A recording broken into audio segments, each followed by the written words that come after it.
afternoon. Friends, congratulations to all for clearing the first exam of CA course. Friends, today we are going to discuss about your paper number 3, that is costing. Subject का नाम पता है sir? क्या? Costing is not a subject name sir. Subject का नाम चाहिए आपसे. Costing and management भी नहीं सर. बोलिए. Cost and management accounting. Okay sir. कितने मार्क्स का पेपर है? मुझे आंसर चाहिए. एवरीवन, कितने मार्क्स का पेपर है? इज इट 100 मार्क्स का पेपर है? ठीक है. न्यू सिलेबस में ये 100 मार्क्स के लिए था है. ओल्ड सिलेबस में यही कितने मार्क्स के लिए था? 50. कॉस्टिंग 50 मार्क्स के लिए था और एफएम 50 मार्क्स के लिए था ओल्ड सिलेबस में. ठीक है. Now in the new syllabus costing is for 100 marks. कितने मार्क्स के लिए? 100. Okay. Paper number 3. Now friends, let's discuss about marking system, paper pattern. Sir सबसे पहला क्वेश्चन आएगा, क्वेश्चन नंबर 1, जो कंपल्सरी क्वेश्चन रहेगा. क्या बोलो? Question number 1. Silence, everyone concentrate here. Question number 1 कौन सा रहेगा? Compulsory question. You have to attempt that question number 1. ठीक है. क्वेश्चन नंबर 1 में ए बी सी डी कितने क्वेश्चन है बॉस? 4 सब क्वेश्चन है. Each question will be for 5 marks. तो सर जी 5 5 5 5 टोटल कितना मार्क्स हो गया बॉस? पहला क्वेश्चन 20 मार्क्स का पहला क्वेश्चन हो गया. कंपल्सरी है. You will have to attempt that question. ठीक है. Now friends, question number 2 3 4 5 A B A B A B A B. जी sir. Question number 2 3 4 5 A B A B A B. इसका मतलब ये सर जी 10 marks का ए part रहेगा, 10 marks B part, 10 10 10 10. Sir जी कितने marks हो गए बाय द वे? काउंट करो फटाफट. कितने मार्क्स हो गए सर? सर जी 100 मार्क्स का हो गया paper. Okay. Now friends, question number 6 A B C D E. कितने sir? A B C D E 5 question है. Now friend 5 5 5 5 5. सर कितना हो गया? 25. लेकिन सर ये 5 में से आपको कितना अटेम्प्ट करना है? सिर्फ 4. Friends, question number 6 is a theoretical question. Question number 6 कौन सा है? Theoretical question. तो 5 थ्योरी क्वेश्चंस रहेगा, उसमें से कोई भी 4 आपको अटेम्प्ट करना है. बाकी सारे जो पेपर है, पूरा जो पेपर है आपका, वो पूरा प्रैक्टिकल पेपर है. ठीक है. अब आप मुझे बताएंगे सर प्रैक्टिकल क्वेश्चंस कितने आने वाले हैं? काउंट करो सर. कितने प्रैक्टिकल क्वेश्चंस आएंगे? एवरीवन काउंट करो सर. प्रैक्टिकल क्वेश्चंस कितने हैं? Are you sure? 12 क्वेश्चंस. कैसे कैसे? एवरीवन, पहले केस में कितने आ गए? 4. और अगले सेकेंड, थर्ड, फोर्थ, 5, ये 8 क्वेश्चंस हो गए सर. और ऊपर 4, यानी सर कितना आ गया? 12 प्रैक्टिकल क्वेश्चंस आ गए. और थियरी कितने क्वेश्चंस आ गए? 5 है ना? ओके. यानी टोटल कितने क्वेश्चंस अटेंड करना है एग्जाम में? 17. लेकिन सर पेपर तो 120 या 125 मार्क्स का हो गया. तो 100 मार्क्स का पेपर. इसका मतलब क्या हुआ boss? Second question, third question, fourth question, fifth question, 6 question में से कोई भी 4 क्वेश्चन आपको अटेम्प्ट करना है. क्या बोला? सेकेंड, थर्ड, फोर्थ, 5, 6 में से कोई भी 4 क्वेश्चन आपको अटेम्प्ट करना है. राइट है. तो ये आपका 100 मार्क्स का पेपर हो गया. 12 प्रैक्टिकल क्वेश्चंस आएगा, 5 थ्योरेटिकल क्वेश्चंस आएगा. ठीक है. Now friends, before we start with actual subject, मैं आपको लास्ट एग्जामिनेशन का रिजल्ट बताना चाहता हूं. Why this subject is very important. Sir next 2 minute में आपका पूरा प्लानिंग हिल जाएगा सर. कॉस्टिंग के बारे में आप जो सोच के आए थे, क्योंकि सर मैक्सिमम स्टूडेंट अभी जिनका अटेम्प्ट हुआ है, जिनका रिजल्ट आया है, आप पूछ लेना कौन सा सब्जेक्ट बहुत डिफिकल्ट जाता है, तो वो सब्जेक्ट है कॉस्टिंग. लेकिन आपके लिए costing will be 100% highest scoring subject. ये मेरा गारंटी है. कैसे सर? मैं आपको सिर्फ एक रिजल्ट बता रहा हूं. पास एग्जामिनेशन का कुछ रिजल्ट है. Everyone please concentrate. सर जी नाम दिखाई दे रहा है? Yes sir, yes sir, yes sir, yes sir. नाम क्या है? Saurabh Randhir. Okay sir. How much marks he scored in costing? कितने मार्क्स आ रहे सर? अरे जल्दी बताइए मार्क्स कितने हैं सर? 88 मार्क्स है. Is it highest amongst all? बाकी मार्क्स चेक करो ना sir, first group and second group के मार्क्स चेक करो, क्या ये हाईएस्ट मार्क्स है? Okay okay okay okay okay okay okay okay sir. Sir ji rank check करो कौन सा इसका, रैंक चेक करो सर, रैंक कितना आया है सर इसका? 45। हाईएस्ट मार्क किस में आया है? कॉस्टिंग, अकाउंट्स में नहीं है। अकाउंट्स आप 11-12 से करते आ रहे हो, फाउंडेशन में अकाउंट्स किया हुआ है, लेकिन इस बंदे को हाईएस्ट मार्क्स किस में आए? कॉस्टिंग में आए। ओके चलो ठीक है सर, ये तो रैंकर की बात कर ली मैंने। एक और रिजल्ट आपको बता रहा हूं सर, जो बहुत इंपॉर्टेंट रिजल्ट है। से नाम थोड़ा ब्लर है, is it Parth Bardia? Sir कितना स्कोर किया उसने कॉस्टिंग में? सेम अटेम्प्ट में वही बंदे ने कितना स्कोर किया सर? 88 मार्क्स स्कोर किया। सर उसका सेकंड ग्रुप का रिजल्ट चेक करो प्लीज। सर एक मिनट, एडवांस अकाउंट में कितना मार्क्स है? 46। ओके, ऑडिट में 50, ईआईएस में 41, एफएम में 41। सर 178 है, कितने मार्क्स का सेट ऑफ मिल गया उसको? सर चेक करो, 178 है, दोनों ग्रुप पास है ये बंदा। कितने मार्क्स का सेट ऑफ मिला सर जी? 22 मार्क्स का सेट ऑफ मिला। और पूरे पेपर में चेक कर लेना सर, 8 के 8 पेपर में हाईएस्ट मार्क्स किसमें? Obviously costing. सर मैक्सिमम मेरे स्टूडेंट सर एग्जाम्शन स्कोर करता है। नॉट ओनली एग्जाम्शन सर, अपना टारगेट है how to score 80, 85, 90 plus marks. बाकी लोग ये सब्जेक्ट के लिए प्रिपरेशन करते भाई 50 आ गया तो भी बहुत है। बाकी लोगों का मेंटेलिटी क्या है आपको समझेगा थोड़े दिन में। कॉस्टिंग अगर किसी और स्टूडेंट से बात किया तो अरे 50 आ गया तो भी बहुत है, अरे 55 आ गया तो भी बहुत है। लेकिन sir mark my word, costing will be your highest scoring subject. 100% exemption आएगा, हाईएस्ट स्कोरिंग सब्जेक्ट रहेगा अमंग्स ऑल 8 पेपर्स। ये मेरा गारंटी सर। लास्ट 10 ईयर से मैं ये कॉस्टिंग सब्जेक्ट एक ही सब्जेक्ट में पढ़ा रहा हूं। Basically I am from Nashik but conducting batches इन मुंबई। पिछले 10 साल से intermediate costing and final costing, बस यही कॉन्सेंट्रेशन है, बाकी कोई सब्जेक्ट नहीं किया। बाकी कुछ आता ही नहीं, सिर्फ कॉस्टिंग आता है सर। एंड फ्रेंड्स, ये इंपॉर्टेंस है कॉस्टिंग सब्जेक्ट का। कुछ लोगों के लिए कॉस्टिंग 50 मार्क्स का सब्जेक्ट है, 50 आ गए तो भी बहुत है। लेकिन सर अगर आप मेरे क्लास में बैठे हो तो सर मेरा ये गारंटी है you will score highest in costing. आप देख लेना सर रिजल्ट।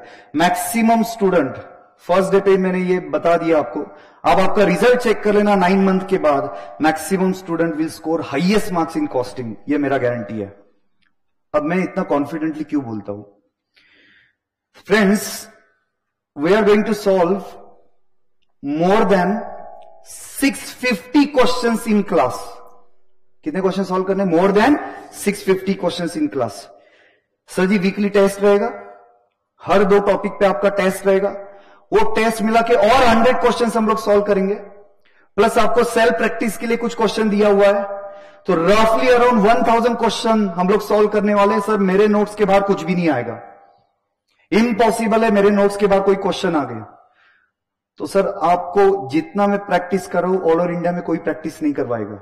इतने क्वेश्चंस हम लोग क्लास में सॉल्व करने वाले हैं। बट एक ही पॉइंट है सर, कॉस्टिंग को हमें हाईएस्ट स्कोरिंग सब्जेक्ट बनाना है। ठीक है ना फ्रेंड्स, ये रहा सर कुछ रिजल्ट। एंड सर ऐसे एन नंबर ऑफ रिजल्ट्स है। 1-2 स्टूडेंट का जस्ट 88 दोनों का स्कोर था, रिसेंट एग्जामिनेशन का था। एक को रैंक आया और वो 88 दूसरे को आया, उसका दोनों ग्रुप क्लियर हुआ, 22 मार्क्स का सेट ऑफ मिला है।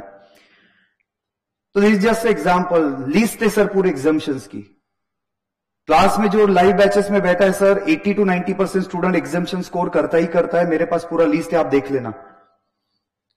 ठीक है, तो ये रहा सर आपका कॉस्टिंग का basic information. Now let's start.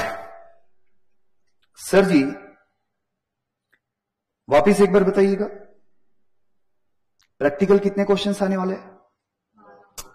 पूरा अटेंशन चाहिए और मुझे पूरा इन्वॉल्वमेंट चाहिए सर। सर अपने को कॉस्टिंग हाईएस्ट स्कोरिंग बनाने का आपका पूरा इन्वॉल्वमेंट चाहिए सर। मेरा 100% रहेगा, आपका भी 100% चाहिए। सर कितने प्रैक्टिकल क्वेश्चंस आने वाले हैं? 12 प्रैक्टिकल क्वेश्चन। और थ्योरी कितना आने वाला है? 5। ओके, जैसे जी टॉपिक कितने चेक करो।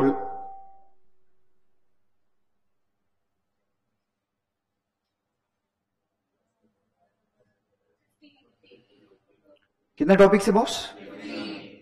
तो कुछ स्टूडेंट बोलते सर ऑप्शन में डालू क्या? क्योंकि वो रहता ही ना सर, अपन फाउंडेशन से वही करते आ रहे सर। 1-2 टॉपिक तो चलता है ना सर।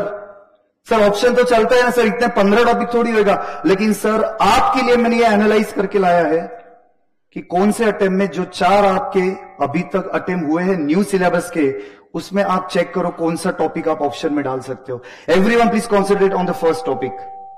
सर जी पहला टॉपिक कौन सा है चेक करो, एवरीवन प्लीज कॉन्सेंट्रेट हियर।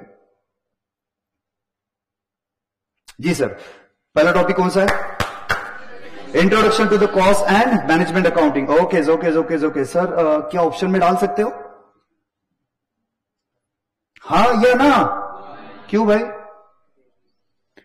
मई 2018 में कितने मार्क्स का क्वेश्चन आ गया? 7.5 मार्क्स। नवंबर 2018 में कितने मार्क्स का आ गया? 5 मार्क्स। ठीक है। मई 19 में कितने मार्क्स आ गया? 10 मार्क्स।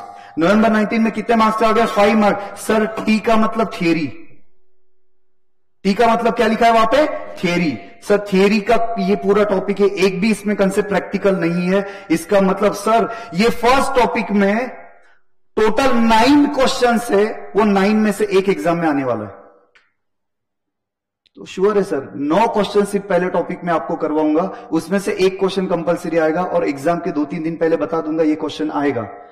2 या 3 में से एक क्वेश्चन आपको एग्जाम में रहेगा। तो पहला टॉपिक में सिर्फ 9 क्वेश्चन पढ़ना है, 5 मार्क्स हो गए सर आपके। And why first topic is important? Sir उसका नाम क्या है पहले टॉपिक का? इंट्रोडक्शन। सर कोई भी टॉपिक कोई भी सब्जेक्ट स्टार्ट करने से पहले हमें क्या सीखना पड़ेगा? उसका इंट्रोडक्शन। सर कॉस्ट क्या है, कॉस्टिंग क्या है, कॉस्ट अकाउंटिंग क्या है, कॉस्ट मैनेजमेंट क्या है, टाइप्स ऑफ कॉस्टिंग क्या है, मेथड ऑफ कॉस्टिंग क्या है। तो ये इंट्रोडक्शन का पार्ट है। चलिए सर आपने अकाउंट्स किया 11th 12th और फाउंडेशन में, ठीक है। सर सबसे पहले अकाउंट्स में होता क्या है, यानी स्टेप्स क्या फॉलो होता है सर? अच्छा सबसे पहले क्या होता है? जनरल एंट्रीज होता है। आंसर देते रहिए सर। फिर उसके बाद क्या होता है बॉस? अच्छा लेजर पोस्टिंग होता है। Very good sir. उसके बाद क्या होता है सर? ट्रायल बैलेंस होता है। Very good. उसके बाद क्या होता है सर? एवरीवन क्या होता है sir? Profit and loss account and balance sheet. मतलब आप जो अकाउंट्स प्रिपेयर करते हैं उसका अल्टीमेट एम क्या है? बैलेंस शीट और P&L बनाना। तो आज आप जो सीखने वाले हो, ये जो सब्जेक्ट में आप सीखने वाले हो कॉस्टिंग, इसका अल्टीमेट एम क्या है? इसका अल्टीमेट एम है कॉस्ट शीट बनाना। क्या है? कॉस्ट शीट बनाना। जैसे वहां पे बैलेंस शीट है, यहां पे इंपॉर्टेंट डॉक्यूमेंट क्या है? कॉस्ट शीट इंपॉर्टेंट डॉक्यूमेंट है सर बैलेंस शीट का कुछ स्टैंडर्ड फॉर्मेट है क्या? हाँ या ना? किधर भी कुछ भी लिखा तो भी चलेगा। तो वैसे सर कॉस्ट शीट का एक स्टैंडर्ड फॉर्मेट है, you have to follow that standard format. And friends आप चेक करो कॉस्ट शीट कब कब पूछा गया सर? हाँ सर चेक कीजिए ना सर, कॉस्ट शीट कब कब पूछा गया सर? हर बार पूछा गया सर। ओल्ड सिलेबस में 7 अटेम्प्ट में एक बार कॉस्टिंग पूछा जाता था, कॉस्ट शीट 7 अटेम्प्ट में एक बार, 7 अटेम्प्ट में एक बार। 3-4 साल के बाद कॉस्ट शीट का क्वेश्चन आता था। लेकिन न्यू सिलेबस में आप चेक करो सर, एवरी अटेम्प्ट 10 मार्क्स का क्वेश्चन है, because there is a change in cost sheet. एक ओल्ड फॉर्मेट था कॉस्ट शीट का और एक नया फॉर्मेट है। तो न्यू सिलेबस में एक नया फॉर्मेट भी है कॉस्ट शीट का। तो you can check that sir, ये 10-10-10 हर एक अटेम्प्ट में आने वाला है। नेक्स्ट वन सर, तीसरा टॉपिक चेक करो कौन सा है? यस सर, तीसरा टॉपिक आपका मटेरियल है। अच्छा सर पहले अटेम्प्ट में कितना मार्क्स आया? चेक करो सर, पहले केस में 17 मार्क्स या 17.5 मार्क्स? 17.5 मार्क्स। ओके थियरी कितने मार्क्स का आया था? 7.5 मार्क्स का थियरी आया था। ओके। अगले पेपर में 5 प्रैक्टिकल 5 थियरी, अगले पेपर में 10 प्रैक्टिकल, अगले पेपर में 5 practical 5 theory. Sir on an average weightage चाहिए मुझे आपसे। 10 मार्क्स का तो है ही वेटेज, 10 मार्क्स का वेटेज है ही सर मटेरियल कॉस्ट में। Okay next one employ cost. Employ cost यानी लेबर कॉस्ट। सर कितना है सर? पहले अटेम्प्ट में कितना है? 15, 5 और 10। ठीक है सर। सबसे बड़ा टॉपिक बॉस कॉन्सेंट्रेट सर, यहां पे ध्यान दीजिएगा सर। सबसे बड़ा टॉपिक, सबसे इंपॉर्टेंट टॉपिक है आपका ओवरहेड्स। ठीक है सर, पहले अटेम्प्ट में नहीं पूछा, अगले अटेम्प्ट में 10 मार्क, 5 मार्क, 10 मार्क। लेकिन सर एक इंटरेस्टिंग पॉइंट है यहां पे, and that interesting point is that sir overhead के अगला टॉपिक पढ़ो कौन सा है? Activity based costing. सर जी ये सीए फाइनल का था, ये सीए फाइनल का टॉपिक था। सीए फाइनल से न्यू सिलेबस में सीए इंटरमीडिएट में आ गया sir. Now overhead and activity based costing, ये अभी कंबाइंड टॉपिक है। कौन सा? Overhead and activity based costing, ये कंबाइंड टॉपिक है। सर नाम कितना जबरदस्त है ना, ओवरहेड्स। जो सर के ऊपर से जाता है वो ओवरहेड्स। सच में सर ये बहुत जबरदस्त टॉपिक है, अगर समझा तो खत्म, नहीं तो सर जी ये ओवरहेड नाम के जैसा ही टॉपिक है, ओवर द हेड जाता है। ठीक है सर, तो ये दोनों टॉपिक को कंबाइन देखेंगे सर हम लोग। मार्क्स चेक कीजिए सर, दोनों टॉपिक का कंबाइन मार्क्स चेक करो सर। पहले अटेम्प्ट में 10 मार्क्स, अगले अटेम्प्ट में 25 ना sir, okay 15 marks and 20 marks. तो ये टॉपिक जो है overhead and activity based costing on an average 20 marks के लिए आने ही वाला है। ठीक है सर, आप अभी थोड़ा खुश हो जाएंगे क्योंकि 7th टॉपिक कौन सा है चेक करो। क्या है sir? Cost accounting system. Sir यहां पे आपको अकाउंटिंग करना है, यहां पे आपको जर्नल एंट्रीज पास करना है सर, यहां पे आपको लेजर्स प्रिपेयर करना है, यहां पे आपको profit and loss account prepare करना है, बैलेंस शीट अगर पूछा तो वो भी प्रिपेयर करना है, रिकंसिलिएशन करना है सर। क्या करना है? रिकंसिलिएशन करना है sir. By the way reconciliation क्यों करते थे हम लोग? फाउंडेशन में 11th 12th में एक टॉपिक था सर जी, बैंक रिकंसिलिएशन स्टेटमेंट। क्यों करते थे sir reconciliation? Cashbook and passbook का बैलेंस मैच नहीं होता था। अच्छा क्या रीजन रहते थे? रीजन क्या है? चलो 31 मार्च है, आपका जो अकाउंटिंग ईयर खत्म हो रहा है, 31 मार्च को खत्म हो रहा है सर, चेक डिपॉजिट किया सर, चेक डिपॉजिट किया हमने, लेकिन सर पैसा कब जमा हुआ? 2-3 दिन के बाद हुआ सर। आपने चेक इश्यू कर दिया था आपके वेंडर को, लेकिन पैसा कट बाद में हुआ, बैंक ने चार्जेस लगा दिए, आपको पता ही नहीं चला। तो वैसे ही सर यहां पे आपको रिकंसिलिएशन स्टेटमेंट प्रिपेयर करना है। अब रिकंसिलिएशन स्टेटमेंट में क्या करना है सर? बहुत ही सिंपल पार्ट है सर। 2 रिकॉर्ड्स आप मेंटेन करेंगे जनरली, जो एक नॉर्मल आप अकाउंट्स के रिकॉर्ड मेंटेन कर रहे हैं ना। कौन से? सर जी आपने बैलेंस शीट मेंटेन किया, profit and loss account maintain किया, ledgers and accounting entries. Sir costing के रिकॉर्ड्स अलग आएंगे, फाइनेंस के रिकॉर्ड, फाइनेंस यानी आपका नॉर्मल अकाउंटिंग, दोनों रिकॉर्ड्स अलग आएगा। तब आपको ये कंपैरिजन करना है। कुछ खर्चे कॉस्टिंग में नहीं लेते हैं, कुछ इनकम कॉस्टिंग में नहीं लेते, लेकिन नॉर्मली आप वो कंसिडर करते हो। ओके चलो सर, 8th टॉपिक चेक करो कौन सा है। Yes sir everyone, 8th topic कौन सा है? Job costing and batch costing. Sir मैं इनको क्या पढ़ा रहा हूं? ये स्टूडेंट को मैं क्या पढ़ा रहा हूं? कौन सा सब्जेक्ट पढ़ा रहा हूं? कॉस्टिंग। इनको क्या पढ़ा रहा हूं? इधर पीछे क्या पढ़ा रहा हूं? इधर पीछे तो हर एक को अलग अलग पढ़ाऊं क्या? फिर क्या किया मैंने आपका? क्या किया है? बैच। तो क्या है हेडिंग? क्या है sir? Job costing and batch costing. ठीक है, परफेक्ट है sir. Next one sir, job costing batch costing सिर्फ एक अटेम्प्ट के लिए नहीं आया था, बाकी हर एक अटेम्प्ट में पूछा गया है। And sir there are only 20 questions in this job costing and batch costing. सिर्फ 20 क्वेश्चन है, और आपके स्टडी मटेरियल में सिर्फ 7 क्वेश्चन है। आपके स्टडी मटेरियल में सिर्फ 7 क्वेश्चन है। टोटल कितने क्वेश्चन है मैक्सिमम इसके? 20। अगर आया तो 20 में से एक क्वेश्चन, यानी कितना सर? परम्यूटेशन कॉम्बिनेशन कम कम होते जा रहा है। ठीक है सर, अगला कैश टॉपिक है। कौन सा टॉपिक है? कैश, रोकड़ा। 10 मार्क्स मिलेगा ही मिलेगा। कौन सा टॉपिक है? Process costing. Sir this is one of the topic जहां पे आपका 1 मार्क्स भी कट नहीं होएगा। Process costing. सर क्या समझ में क्या है प्रोसेस कॉस्टिंग? समझे नहीं सर? प्रोसेस कॉस्टिंग जैसे आप सीए कर रहे हो, प्रोसेस क्या क्या है? हाँ बोलो बोलो। फाउंडेशन है, फिर क्या है? इंटरमीडिएट है, फिर क्या है? फाइनल। प्रोसेस ही है ना ये। तो हर एक प्रोसेस का अलग अलग कॉस्ट कैलकुलेट किया, हर एक प्रोसेस का अलग अलग प्रॉफिट कैलकुलेट किया, तो आपने क्या प्रिपेयर कर लिया? Process costing. ठीक है, नेक्स्ट सर जी अगला टॉपिक सिर्फ एक अटेम्प्ट में नहीं पूछा, बाकी सारे अटेम्प्ट में पूछा है सर। Contract costing. कितने मार्क्स के लिए? 10 10 10। और एक अटेम्प्ट के लिए नहीं पूछा सर। कॉन्ट्रैक्ट कॉस्टिंग क्या रहता है सर? कॉन्ट्रैक्ट लॉ में पढ़ा रहेगा ना सर, कॉन्ट्रैक्ट एक्ट वगैरह कुछ थोड़ा बहुत तो पढ़ा रहेगा। चलो ठीक है सर। सर बिल्डिंग कंस्ट्रक्शन करना है, एक दिन में कंप्लीट होता है क्या? 10 दिन? हाँ बोल रहे नहीं ना सर, सालों लग जाते हैं। तो ये लोग क्या फॉलो करेंगे? Contract costing. Okay, bridge construction किया, क्या फॉलो करेंगे? Contract costing. ठीक है, तो जब आपका प्रोडक्शन का प्रोसेस 1 साल से ज्यादा चलता है तो आप क्या फॉलो करेंगे सर? Contract costing. चलो ठीक है, next one 11th topic sir. हाँ सर, अब ये सबसे लोएस्ट वेटेज आ रहा है अब तक ये टॉपिक का। अगर आप देखेंगे एक बार भी 10 मार्क्स का क्वेश्चन नहीं पूछा है। एवरी टाइम क्वेश्चन कितने मार्क्स का पूछा है सर? 5, और एक बार थियरी क्वेश्चन है। तो सर हाँ, ये टॉपिक आप बोल सकते हो कि इसका weightage as compare to other बहुत ही कम है। 5 मार्क्स के लिए अब तक पूछा गया है। Sir joint product and by product example देते आएगा सर? नाम से ही, ज्यादा तो मैंने अभी सिखाया नहीं है, जितना आपको समझता है नाम से, जॉइंट प्रोडक्ट बाय प्रोडक्ट, कुछ एग्जाम्पल देते आएगा?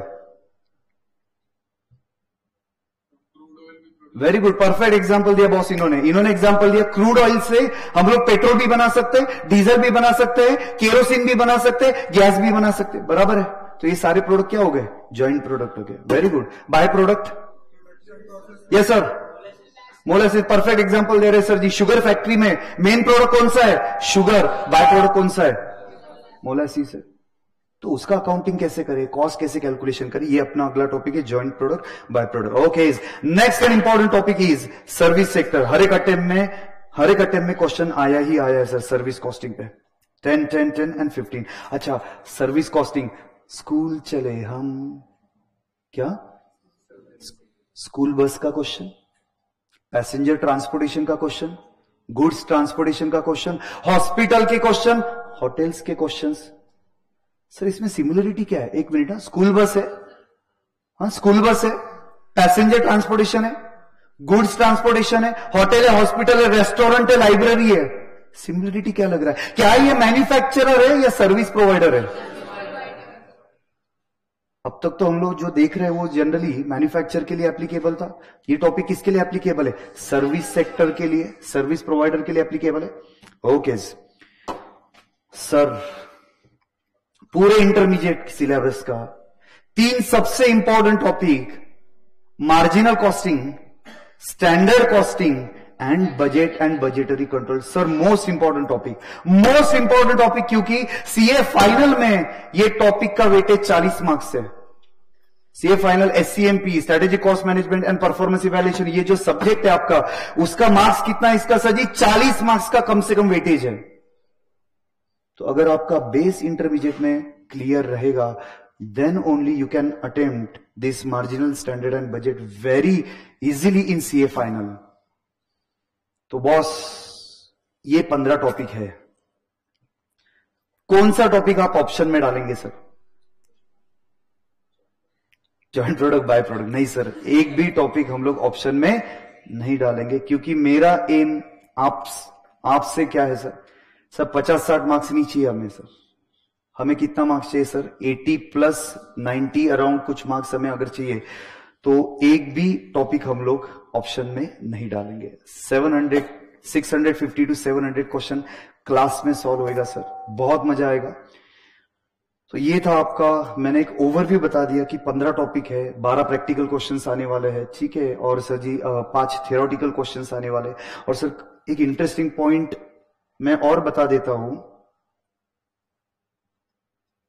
सर, कभी कभी क्वेश्चन नंबर 5 जो है ना, क्वेश्चन नंबर 5 में 5-5 मार्क्स के 2 क्वेश्चन आते हैं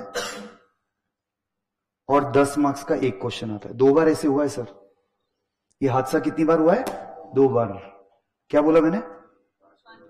5-5 मार्क्स के 2 और 10 मार्क्स का 1, यानी एक और प्रैक्टिकल क्वेश्चन बढ़ गया सर। तो सर जी आपको जो 15 टॉपिक है उसमें से एक पहला टॉपिक तो पूरा 100% थियोरेटिकल टॉपिक है, तो बचा कितने? 14। और सर 14 में से मैंने आपको ऑलरेडी बता दिया overheads and activity based costing, ये कंबाइंड टॉपिक है या ना? तो यानी जितने टॉपिक है प्रैक्टिकल, उतने प्रैक्टिकल क्वेश्चन एग्जाम में आने ही वाला है सर, ठीक है। तो ये था सर कुछ ओवरव्यू आपका कॉस्टिंग के पेपर के बारे में, ठीक है। नाउ कुछ इंटरेस्टिंग पार्ट अभी डिस्कस करते हैं सर। जो बेसिक कंसेप्ट है, immediately will start with the basic concept. कुछ आंसर्स आप मुझे देंगे आज?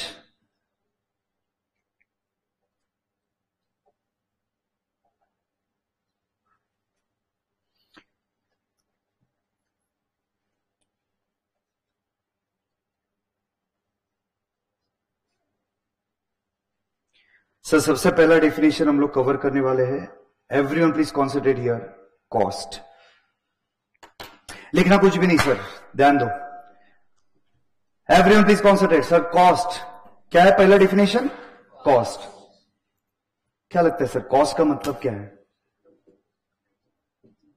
कॉस्ट का मतलब क्या है सर? एकदम नॉर्मल, आपको जो समझ में आ रहा है वो बताइए सर. बिल्कुल जो गलत हुआ तो भी चलेगा. हाँ, एक्सपेंडिचर. सर एकदम परफेक्ट एग्जांपल दिया इन्होंने. Cost is nothing but expenditure. अब मैं आपको डेफिनेशन बताता हूं कॉस्ट का क्या है. Sir ji cost is monetary sacrifices done to achieve some objective. Oh my god, क्या बोला? Monetary sacrifices done to achieve some objective. Objective दो टाइप का रहेगा. ऑब्जेक्टिव दो टाइप का. Either you are a manufacturer or you are a service provider. Manufacture करना है या सर्विस प्रोवाइड करना है, तो ये करने के लिए जो मॉनेटरी सैक्रिफाइसेस किए है वो कॉस्ट है सर. आपका ऑब्जेक्टिव है सीए इंटरमीडिएट क्लियर करना, ठीक है? फिलहाल तो भी ये ऑब्जेक्टिव है. अब ये बताइएगा सर मॉनेटरी सैक्रिफाइसेस क्या किया? अच्छा, वी स्मार्ट में कोचिंग लगाया. Okay, monetary sacrifices. Okay, major component है. और रजिस्ट्रेशन फीस. ओके, डोनेशन दिया सर, अपने मंदिर में डोनेशन दे दिया इंस्टीट्यूट को. यस सर, अपने माए बाप है उनको हमने डोनेशन दे दिया. ओके, यानी आपका रजिस्ट्रेशन फीस इंटरमीडिएट का. ओके, और एग्जामिनेशन फीस. ओके, हॉस्टल का फीस, अगर पुणे के बाहर से आए तो हॉस्टल का फीस है. और अरे सर खाने पीने का कुछ, मेस का खर्चा, ठीक है? Stationery, printing and stationery. तो sir these are the monetary sacrifice. Sir मैं यहां पे क्लास ले रहा हूं, मैंने क्या मॉनेटरी सैक्रिफाइसेस किया?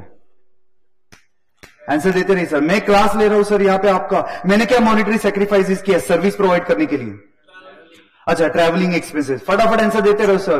क्लासरूम का रेंट, इलेक्ट्रिसिटी, पावर, बुक्स का कॉस्ट. हाँ या ना? Okay okay okay. तो सर जी कॉस्ट क्या है? मॉनेटरी. सर डेफिनेशन चाहिए. कॉस्ट का डेफिनेशन क्या है? Monetary sacrifices done to achieve some objective. Objective दो टाइप का है. कौन सा? Either you are a manufacturer of the goods or you are a service provider. Okay,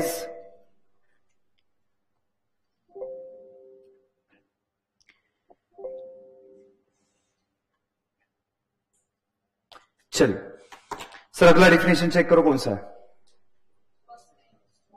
yes sir, अगला डेफिनेशन क्या है सर जी? कॉस्टिंग.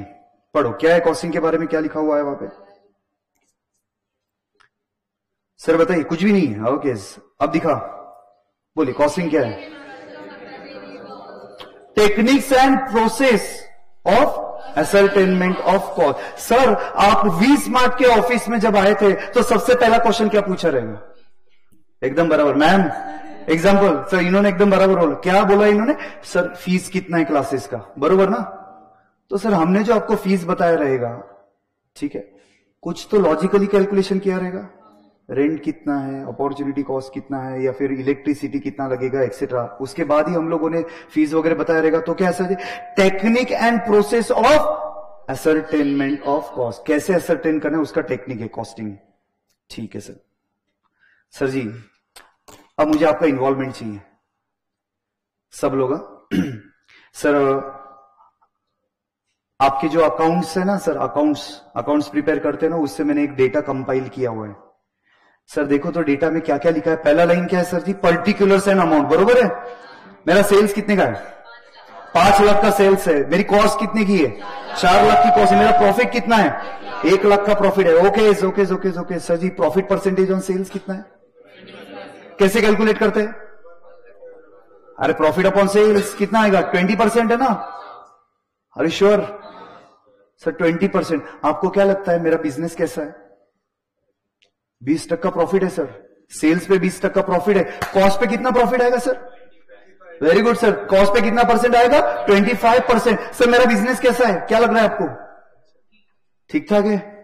अच्छा सर अब मैं बोलता हूं, अगर यही 4 लाख रुपए जो मैंने खर्चा किया हुआ है, ये अगर मैं बैंक में एफडी करता हूं तो मुझे 10% का रिटर्न मिलेगा. अब बताओ मेरा बिजनेस कैसा है? यही पैसे 4 लाख रुपए अगर मैं बैंक में एफडी करता था, 10% रिटर्न मिलता था, 40,000 रुपए मिलते थे. ये मैंने मेरे बिजनेस में इन्वेस्ट किए, मुझे कितना पैसा मिल रहा है? 1 लाख मिल रहा है. तो मेरा बिजनेस कैसा है? सर मैंने लोन लेके बिजनेस किया है, 12% लोन का इंटरेस्ट रेट है. सर फिर भी मैं वो सब कुछ खर्चा विर्चा जाके मेरे पास कुछ पैसा बचेगा ना। अच्छा ठीक है, अच्छा है मेरा बिजनेस, वेरी गुड। चलो डिसीजन कुछ बताओ मुझे। You are manager, you are owner of my business. चलो आप ओनर हो, मैं आपके यहां पे काम कर रहा हूं, मैं आपका मैनेजर हूं। चलो डिसीजन लेके बताओ कुछ, क्या क्या डिसीजन लेंगे सर इस पे? इतना ही डेटा आपके पास है, ये डेटा के बेसिस पे आप क्या डिसीजंस लेंगे? कुछ भी, आपको कुछ भी डिसीजन आया बोल दो। शट डाउन करना, शट डाउन भी बोल दो, जो आपके दिमाग में आता है वो बोल दो। कंटिन्यू करना चाहिए। Yes sir.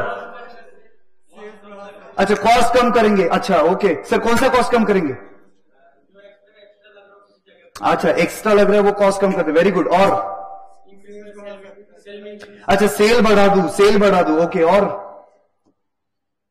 आप ही सोचा एक नॉर्मल बिजनेसमैन हो आप, आपको आपका प्रॉफिट वगैरह बढ़ाना है, तो सर आप इतने आंसर्स मुझे प्रॉपरली नहीं दे पा रहे हो on the basis of this data.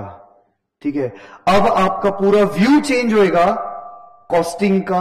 मैं एक डेटा आपको देता हूं, इसका आंसर आपसे एक्सपेक्ट कर रहा हूं सर। अभी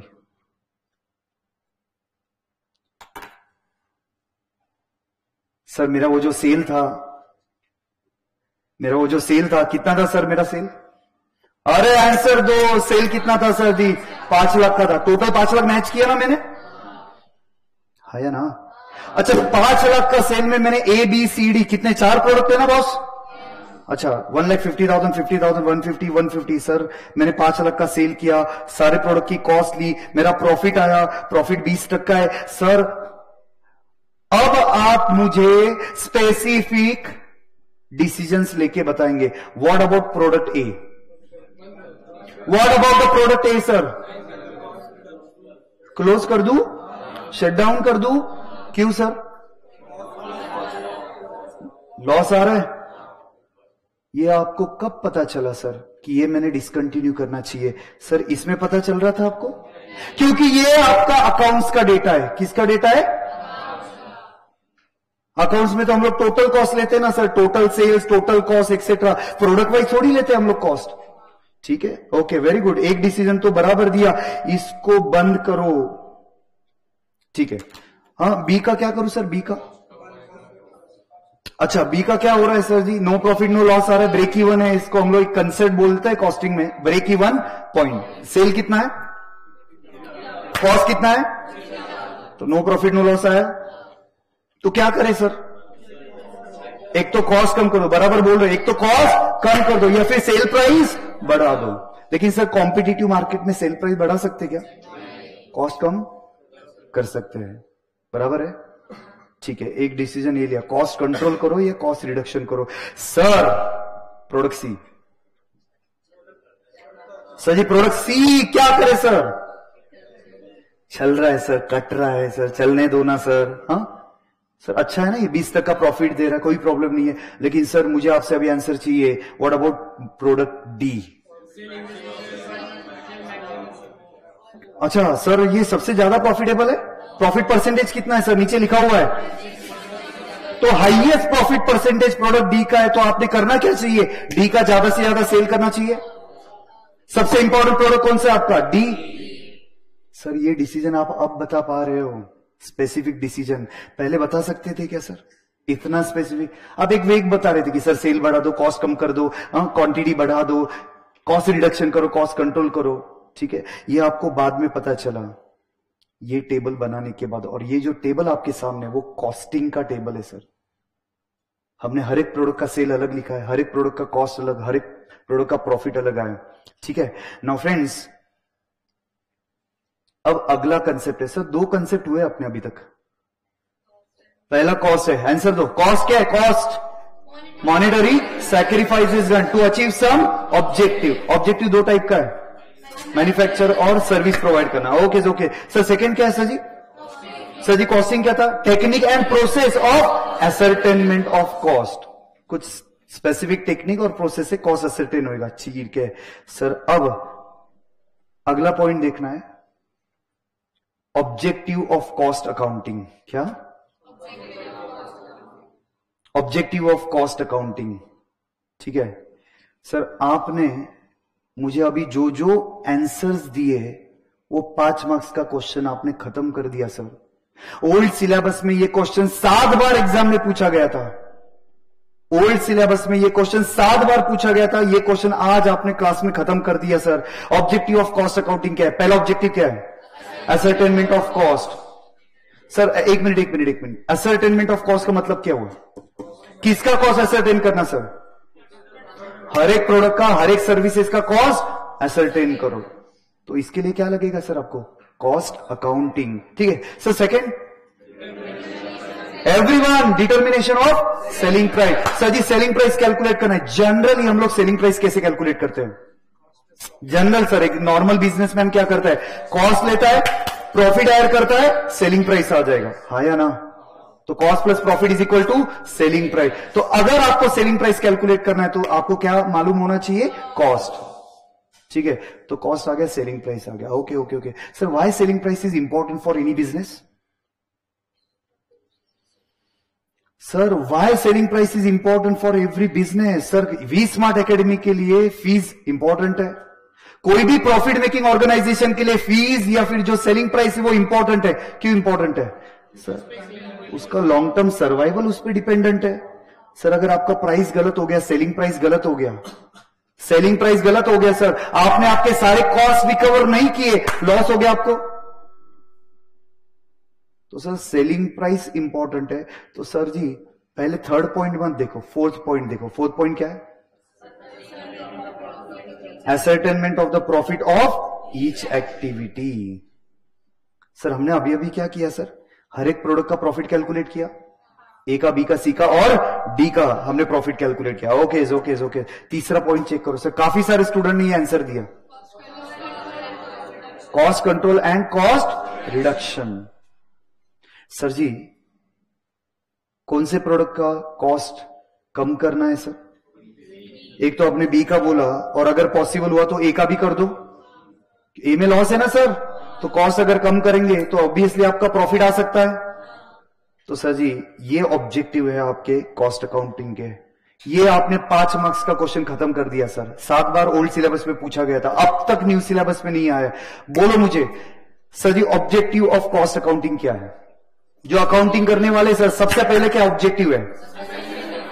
कॉस्ट असरटेन करो। दूसरा determination of the selling price of each product और ईच सर्विस है। तीसरा cost control and cost reduction. Fourth one क्या है? Ascertainment of the profit of each activity, each product, each services. ठीक है सर। आगे लास्ट क्या है? Decision making. Assist the management in decision making. चलो सर, मैनेजर क्या क्या डिसीजन लेता है? बहुत सारे यानी कौन से sir? You are a manager. हाँ, कौन सा प्रोडक्ट है? बराबर है, फटाफट बोलिए। देखो कौन सा प्रोडक्ट सेल करना चाहिए, कौन सा प्रोडक्ट सेल नहीं करना चाहिए, इसका मतलब इन्होंने जो बोला ना प्रोडक्ट मिक्स डिसीजन है। कौन सा डिसीजन है? कौन से प्रोडक्ट का कितना मिक्स होना चाहिए, कितना क्वांटिटी बेचना चाहिए। तो जैसे आपने मुझे बोला ना डी बहुत ज्यादा बेचना चाहिए क्योंकि उसमें ज्यादा प्रॉफिट है, तो प्रोडक्ट मिक्स डिसीजन। और सेलिंग प्राइस कैलकुलेशन के डिसीजन। ओके, लेबर का कौन सा डिसीजन सर? अच्छा, रिक्वायरमेंट ऑफ द लेबर कितना रहेगा, कितने रिक्रूट करना है, कितने स्किल्ड लगेंगे, अनस्किल्ड लगेंगे। ओके, वो हमें इंफॉर्मेशन डिसीजन लेना है। और सॉरी,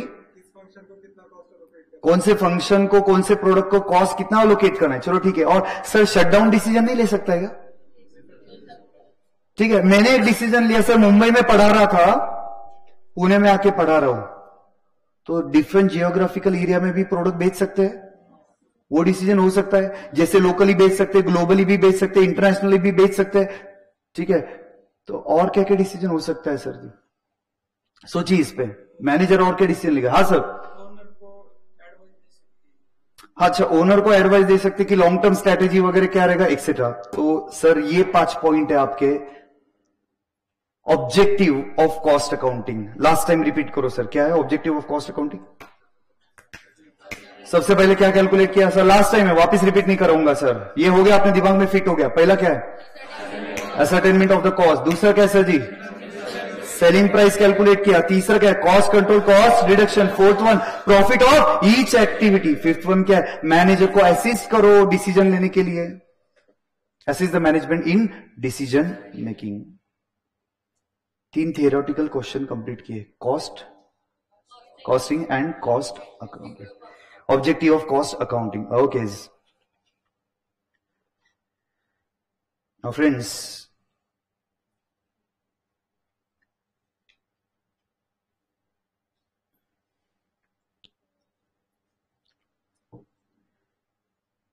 सबसे इंपॉर्टेंट पार्ट सर आपके सिलेबस का. सर बहुत मजा आएगा आज, बहुत इंटरेस्टिंग है. क्या करना क्या है सर? पढ़ो.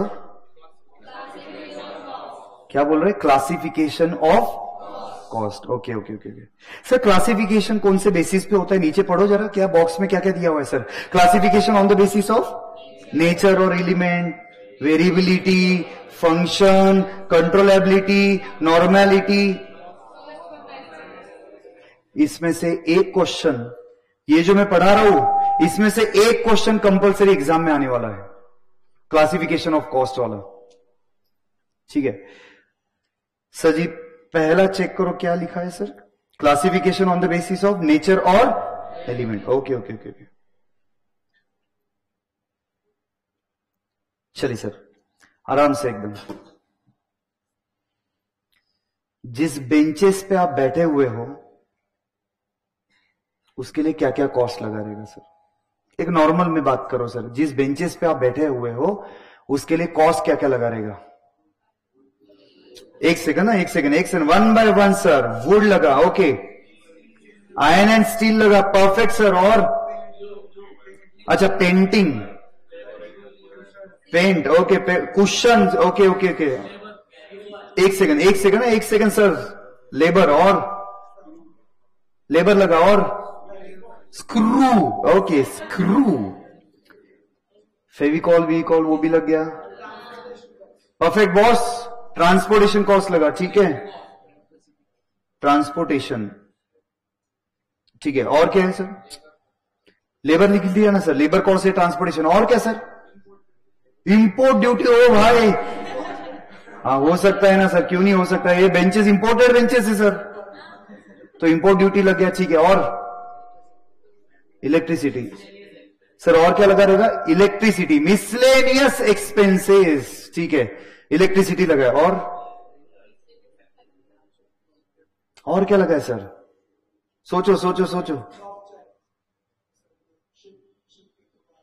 ओके. डॉक चार्जेस, यानी loading, unloading, custom clearances. Perfect है सर, वेरी गुड. और अच्छा, इंस्ट्रूमेंट का डिप्रिसिएशन वगैरह सर. इक्विपमेंट रहेगा ना, उसका डिप्रिसिएशन एक्सेट्रा. Very good. उसका रिपेयर्स एंड मेंटेनेंस. और वेरी गुड, यानी सर जी ट्रांसपोर्टेशन में, ट्रांजिट में खराब हो गया तो डैमेजेस का कॉस्ट लग गया. Very good. और क्या बात है? और पीछे आंसर देते रहिएगा. वेयर हाउस चार्जेस, जहां पे स्टोर करके रखा है. और बस थक गए. एडवर्टाइजमेंट खर्चा सर, बराबर है ना सर. बेंचेस का एडवर्टाइजमेंट वगैरह किया सर जी, बराबर है. स्वस्थ मस्त टिकाऊ benches, refer V Smart benches. Yes sir. Insurance, very good. Transit insurance, transit insurance, very good. और अच्छा, सिक्योरिटी के लिए सीसीटीवी वगैरह, यानी किसी एम्प्लॉई ने बेंच घर पे नहीं लेकर जाना चाहिए, इसके लिए जो खर्चा लगा है वो. ओके. सिक्योरिटी एक्सपेंसेस हो सकता है सर. और अरे बोलो. और अरे बहुत है अभी तो. क्रिएटिविटी लगाओ सर थोड़ी. हाँ, कुछ कुछ झुक के देख रहे हो. और क्या बताओ, और क्या बताओ? जाली, अरे आ गया ना भाई, आयरन एंड स्टील. ठीक है, चलो sir. Now jokes apart. Okay, अब आप ध्यान दीजिए sir. Everyone please concentrate now.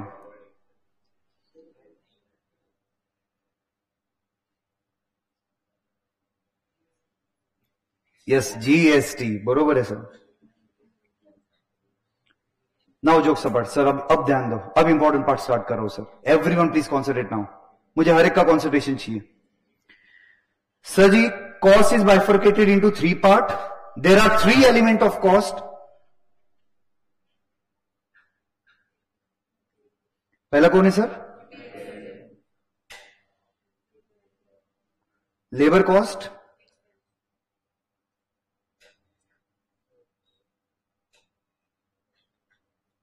Yes sir. Sir cost को 3 कैटेगरी में डिवाइड किया है। कौन सी 3 कैटेगरी बताइए सर? सबसे पहला क्या है? मटेरियल। दूसरा कौन सा है? Labour, employee. और तीसरा कौन सा है? एक्सपेंसेस। ओके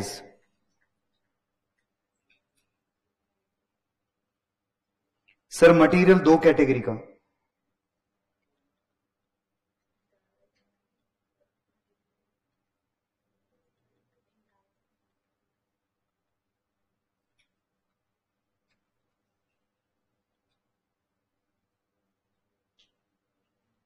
सर कौन से 2 कैटेगरी का मटेरियल लिखा है? प्लीज प्लीज प्लीज यहां पे ध्यान दीजिए सर। कौन से 2 कैटेगरी का मटेरियल लिखा है सर?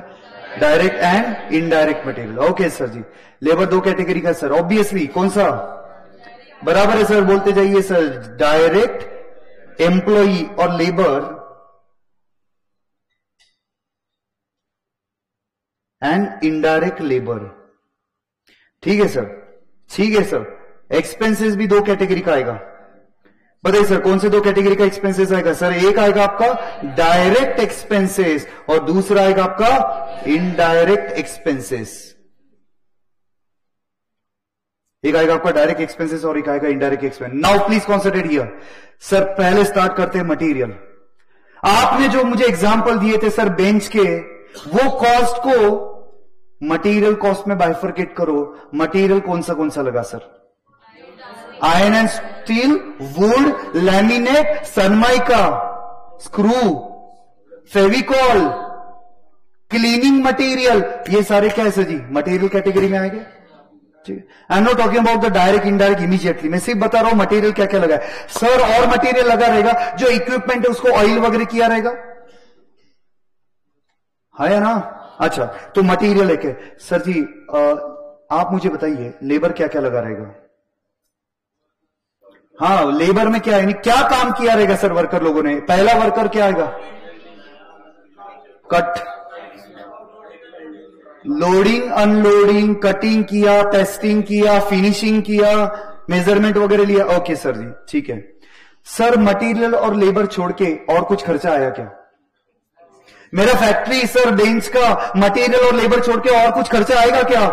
क्या खर्चा आएगा? Electricity, power, rent of the factory, transportation, insurance, depreciation और एडवर्टाइजमेंट, सेल्स प्रमोशन। और बोलो। अच्छा, लॉस थोड़ा सेपरेट रखते हैं हम लोग, वो मटेरियल का वगैरह हमें अलग से बाइफरकेशन का। मैं एक जनरल आपको पूछ रहा हूं, और क्या खर्चा लगेगा सर? सर ऑफिस वगैरह रहेगा ना मेरा फैक्ट्री का?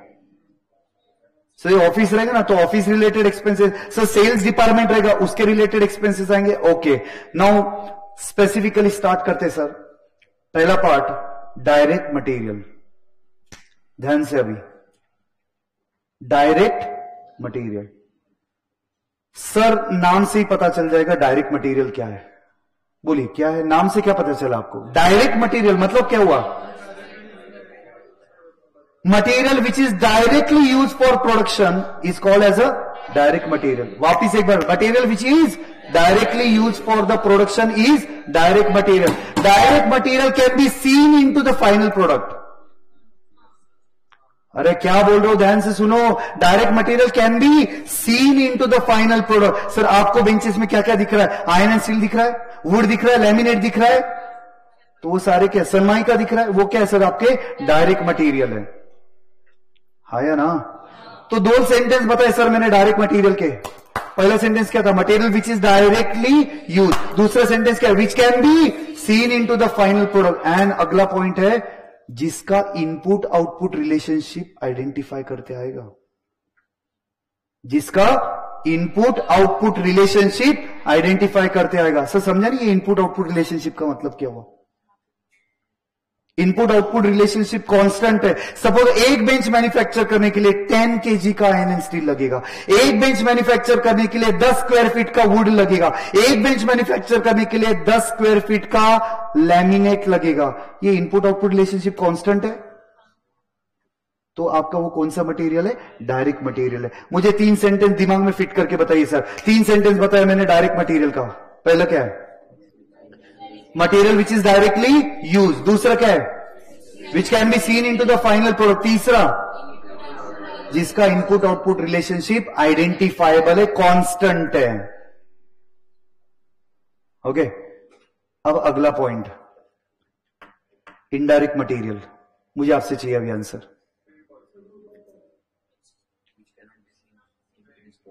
नहीं, एग्जाम्पल नहीं चाहिए, मुझे कंसेप्ट चाहिए। इनडायरेक्ट मटेरियल क्या है? which is not directly used, which cannot be seen into the final product, जिसका इनपुट आउटपुट रिलेशनशिप आइडेंटिफाई नहीं हो सकता, जो कंज्यूम हो जाता है, जो इवेपोरेट हो जाता है, वो इनडायरेक्ट मटेरियल है। सर क्या क्या मटेरियल इवेपोरेट होता है, दिखता नहीं है सर? फेविकॉल। ओके चलो ठीक है, और बराबर किधर दिख रहा है फेविकॉल? ठीक है, और सर जी क्लीनिंग मटेरियल, पोछा वगैरह कुछ यूज किया रहेगा, वो किधर दिख रहा है? इधर। ठीक है सर जी, पॉलिश नहीं सर, ये पॉलिश दिखता है क्योंकि पॉलिश आउटर साइड में है, तो polish is a direct material. Sir जी प्राइमरी जो पैकिंग वगैरह किया, ओके। ट्रांसपोर्ट चार्जेस हम लोग एक्सपेंसेस नहीं है, हम लोग सिर्फ मटेरियल की बात करें। सर वो मशीन में ऑयल डाला रहेगा, अरे है ना। ट्रांसपोर्ट व्हीकल में पेट्रोल डीजल डाला रहेगा, मटेरियल ये तो है सर। दिख रहा है क्या बेंच में कितना है? दिख रहा है पेट्रोल बिट्रोल? नहीं ना सर। तो सर ये हो गया आपका इनडायरेक्ट मटेरियल। ठीक है sir, difference between direct material और इनडायरेक्ट मटेरियल, जल्दी से आंसर देना सर। आंसर दो सब लोग। Difference between direct material and indirect material. Direct material, indirect. पहला डायरेक्टली यूज, इनडायरेक्टली यूज। दूसरा can be seen into the final product, can not be seen into the final product. तीसरा input output relationship identify हो सकता है और वो constant है, input output relationship identify नहीं हो सकता। Okay okay. Now let's talk about labour, direct and indirect. Sir अब बताइए डायरेक्ट लेबर के बारे में क्या बोलेंगे? Which can be seen into the final product. उसका चेहरा दिख रहा है? नहीं सर, तो थोड़ा चेंज करो ना सर। जो डायरेक्टली इन्वॉल्व है प्रोडक्शन में, उसका चेहरा नहीं दिख रहा है, उसका काम दिख रहा है। whose work can be seen into the final product। Sir क्या वर्ड यूज करेंगे? whose work can be seen into the final product। Okay sir. And sir indirect labour watchman. Okay sir. Sir मुझे concept बताइए, example पूछ लूंगा sir आपसे, लेकिन आपने correct example दिया। सेल्स एग्जीक्यूटिव, लेकिन मुझे एग्जांपल नहीं चाहिए, मुझे कंसेप्ट चाहिए। इनडायरेक्ट लेबर क्या है? इनडायरेक्टली इन्वॉल्व है, whose work cannot be seen into the final product। ठीक है, अब आप एग्जांपल बताइए। जैसे वॉचमैन इन्होंने बता दिया सर, इसके बाद सर जो लोड कर रहा है, अनलोड कर रहा है, ठीक है सर, ये ड्राइवर की सैलरी। सर स्टोर रूम में वर्कर है, उनका वेजेस है, सैलरी। वेयर हाउस में वर्कर्स है, उनका सैलरी, मैनेजर का सैलरी एक्सेट्रा, तो वो सर इनडायरेक्ट में आएगा। Very good. अच्छा सर लास्ट पार्ट चेक करो क्या सर? सर आंसर दो सर। क्या है अभी? एक्सपेंसेस। सर एक्सपेंसेस में भी दो है, कौन से? Direct expenses and indirect expenses. Sir ध्यान से सुनना, बहुत इंपॉर्टेंट पॉइंट है। Expenses which is directly related to the production, expenses which is directly related to the production is a direct expenses। Production बढ़ेगा खर्चा बढ़ेगा, प्रोडक्शन कम करेंगे खर्चा कम होएगा। तो perfect example of direct expenses is royalty. क्या बोला? Perfect example of direct expenses is royalty. Perfect example of direct expenses is sir ji subcontracting charges. क्या क्या क्या क्या? सब कॉन्ट्रैक्टिंग चार्जेस। सर मैं बता रहा हूं एग्जाम्पल, जिस बेंच पे आप बैठे हुए हो उस पे आयरन एंड स्टील का कलर चेक करो, कौन से कलर का है? आयरन एंड स्टील का चेक करो सर, कलर ब्लैक कलर है, तो सर जी इसको कलर एनोडाइज किया गया है। क्या किया है उसको, वो जो प्रोसेस कलरिंग का उसको क्या बोलते हैं, कलर एनोडाइज। मेरे फैक्ट्री में सिर्फ बेंच मैन्युफैक्चर होता है, कोटिंग नहीं होता है। मेरे फैक्ट्री में सिर्फ क्या मैन्युफैक्चर हो रहा है, बेंच। वो जो काला कोटिंग हो रहा है वो नहीं हो रहा है, उसके लिए किसी और फैक्ट्री में जाता है। तो अगर जितने बेंचेस में वहां पे भेजूंगा उतना मुझे चार्जेस लगेगा सब कॉन्ट्रैक्टिंग के, हाँ या ना। तो ये डायरेक्ट एक्सपेंसेस है, directly related with the production. Answer last category कौन सी आ गई, इनडायरेक्ट एक्सपेंसेस, जिसका प्रोडक्शन से कोई लेना देना नहीं है, इनडायरेक्टली वो खर्चा लगा हुआ है, तो सर वो आपका आएगा इनडायरेक्ट एक्सपेंस। अब कौन सा आएगा सर, रेंट, इलेक्ट्रिसिटी, ट्रांसपोर्टेशन वगैरह जो खर्चे हैं, मार्केटिंग के खर्चे, ये सारे किस में जाएंगे sir, indirect expenses. Insurance, depreciation, ये सब किस में जाएंगे sir, indirect expenses. Okay sir ji, direct material, direct labour, direct expenses, ये आपका कौन सा कॉस्ट है सर? सर ध्यान दो answer, everyone. Sir direct material, direct labour, direct expenses, ये कौन सी कॉस्ट है? सर बहुत इंपॉर्टेंट वर्ड है, हर बार ये यूज होता है, prime cost. Direct material, direct labour, direct expenses prime cost है, मेन कॉस्ट है। और sir indirect material, indirect labour, indirect expenses, ये आपके कौन से है, ओवरहेड्स। इसको क्या बोलेंगे हम लोग, ओवरहेड। किसको, इसको indirect material, indirect labour, indirect expenses, इसको हम लोग क्या बोलेंगे, overheads. And sir overhead 3 category का, ओवरहेड 3 कैटेगरी का। सर जी ओवरहेड 3 कैटेगरी का, कौन सी कैटेगरी है सर? पहला factory overhead, administration overhead and selling and distribution overhead. Sir कितना सिस्टमैटिक इन्होंने ड्रॉ किया है। पहला ओवरहेड कौन सा है, गुड्स सबसे पहले कहां पे जाएगा सर जी, फैक्ट्री में जाएगा। फिर क्या होएगा सर, ऑफिस में सब अकाउंटिंग वगैरह होएगा। फिर क्या होएगा सर, सेल्स डिपार्टमेंट में जाएगा। चलिए फटाफट आंसर चाहिए। Direct material, direct labour, direct expenses किधर जाता है, prime cost. Indirect material, indirect labour, indirect expenses कहां पे जाएगा, ओवरहेड। और ओवरहेड की 3 कैटेगरी है, आइदर खर्चे फैक्ट्री में लगे रहेंगे, या फिर ऑफिस में लगे रहेंगे, या फिर सेलिंग। चलो मुझे आप आंसर देना सर, ओवरहेड की कैटेगरी बताएंगे आप। सबसे पहला है रेंट ऑफ द फैक्ट्री। अरे ये फैक्ट्री ओवरहेड है, एडमिनिस्ट्रेशन ओवरहेड है, या सेलिंग एंड डिस्ट्रीब्यूशन है? ये क्या है, factory overhead. Sir rent of the office, rent of the sales department, अरे श्योर। अच्छा sir printing and stationery, material है ना ये, लेकिन इनडायरेक्ट मटेरियल है, उसमें क्या अपन बिल वगैरह प्रिंट वगैरह करेंगे। ओके इनडायरेक्ट मटेरियल है, यानी ये ओवरहेड्स है। अब ये बताइए सर कहां पे जाएगा सर, ये एडमिनिस्ट्रेशन या सेलिंग एंड डिस्ट्रीब्यूशन?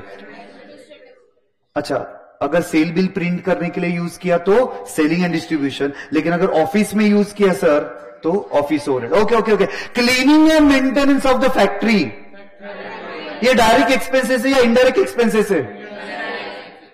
तो ये कहां पे इनकर हुआ है, फैक्ट्री में इनकर हुआ है। Okay okay okay. Cleaning and maintenance of the office, administration. Cleaning and maintenance of the sales department, selling and distribution. Okay okay okay okay.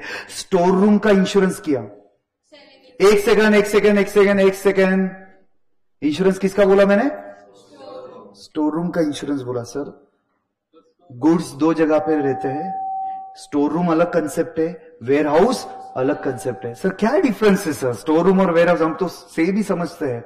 Store room में रॉ मटेरियल रहता है, वेयर हाउस में final product रहता है। क्या क्या क्या है, स्टोर रूम में रॉ मटेरियल और वेयर हाउस में, तो रॉ मटेरियल का इंश्योरेंस किया सर आपने। ऑब्वियसली स्टोर रूम किधर रहेगा सर, प्रोडक्शन फ्लोर के पास में रहेगा ना, हाँ या ना। ओके ओके ओके ओके चलो ठीक है सर। फिर आपने वेयर हाउस का इंश्योरेंस किया sir, selling and distribution. Salesman का सैलरी, सेल्समैन का सैलरी क्या है sir, selling and distribution overhead में जाएगा, हाँ या ना। ऑफिस में जो बैठे हैं लोग उनका सैलरी एडमिनिस्ट्रेशन ओवरहेड में जाएगा। ठीक है, क्लियर है? तो सर हमने पहला क्लासिफिकेशन देखा सर, नाम क्या था sir? Classification on the basis of element और नेचर। सर जी कॉस्ट के 3 एलिमेंट फिट करो, दिमाग में फिट करो सर, आज ये 5 मार्क्स से लेके जाने का अपने को। सर बताइए, एलिमेंट 3 है, पहला कौन सा है? मटेरियल, एम्प्लॉई या लेबर एंड एक्सपेंसिव। मटेरियल की 2 कैटेगरी, डायरेक्ट इनडायरेक्ट। लेबर की 2 कैटेगरी, डायरेक्ट इनडायरेक्ट। एक्सपेंसेस की 2 category, direct and indirect. Okay, direct material, direct labour, direct expenses जाता कहां पे? प्राइम कॉस्ट में। Indirect material, indirect labour, indirect expenses कहां पे जाता है? ओवरहेड में। लेकिन सर ओवरहेड किधर क्लासीफाई होता है? Factory, administration and selling and distribution. दिमाग में सिंपल रखना है, खर्चे अगर फैक्ट्री के रिलेटेड है तो फैक्ट्री ओवरहेड है, खर्चे अगर ऑफिस रिलेटेड है तो एडमिनिस्ट्रेशन ओवरहेड है, खर्चे अगर सेल डिपार्टमेंट रिलेटेड है या व्हीकल रिलेटेड है, जो डिस्ट्रीब्यूशन व्हीकल है उसके रिलेटेड है, वो सेलिंग एंड डिस्ट्रीब्यूशन ओवरहेड्स में जाएगा। ठीक है, ये जस्ट ब्रीफ डिस्कशन है, डिटेल में एक एक कॉस्ट हम लोग कंसिडर करेंगे। आज सिर्फ आपको ब्रीफ डिस्कशन दे रहा हूं। ठीक है सर, अब तक क्या क्या कंसेप्ट कवर कर लिया हमने? Be attentive sir. सबसे पहले कॉस्ट, उसके बाद कॉस्टिंग, उसके बाद ऑब्जेक्टिव। सर किसके ऑब्जेक्टिव? ऑब्जेक्टिव ऑफ कॉस्टिंग नहीं sir, cost accounting. Okay okay okay okay okay. उसके बाद sir classification of cost on the basis of nature और एलिमेंट, उसमें मटेरियल, लेबर, एक्सपेंसेस। ठीक है फ्रेंड्स, जिनका ध्यान इधर उधर भटक रहा है वो पूरा कंसंट्रेशन बोर्ड पे लेके आइए सर। आपके लेक्चर का सबसे important point, may be the last point discuss कर रहा हूं, पूरे कंसंट्रेशन के साथ आप सुनेंगे। सेकेंड क्लासिफिकेशन,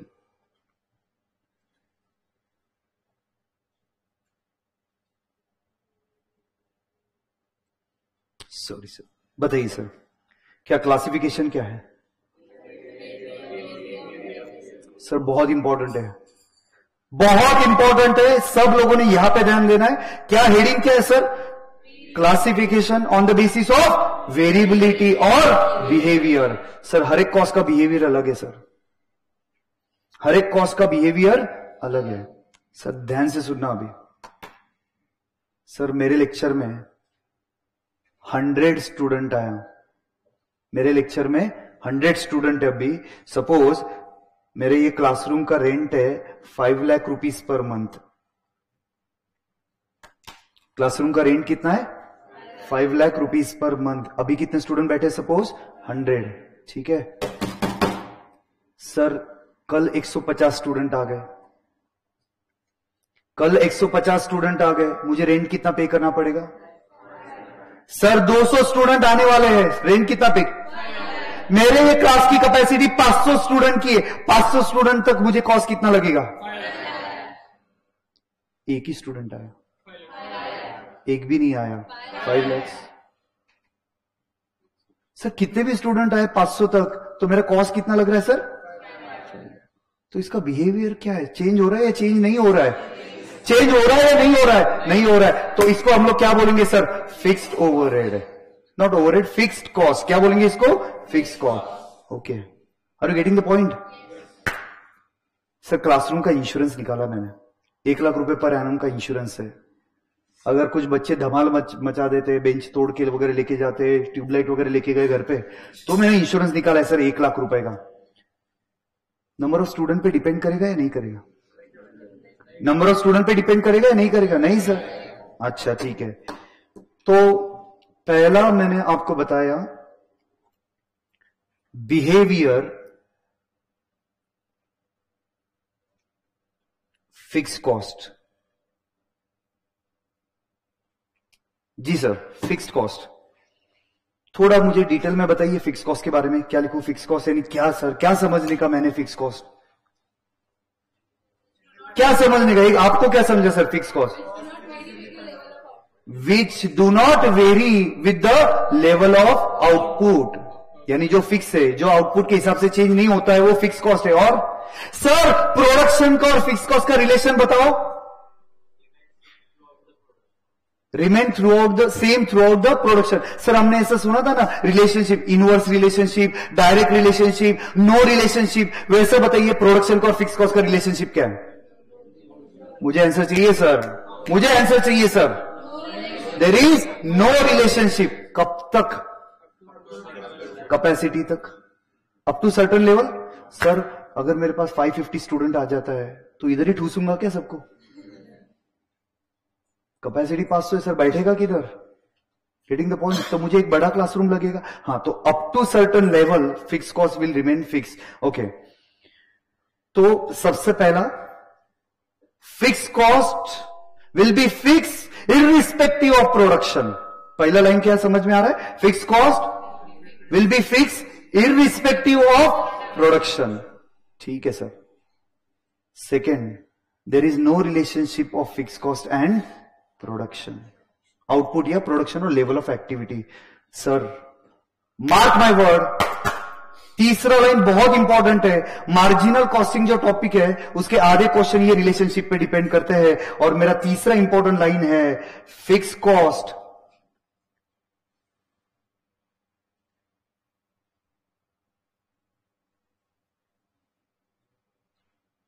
क्या लिखा है सर?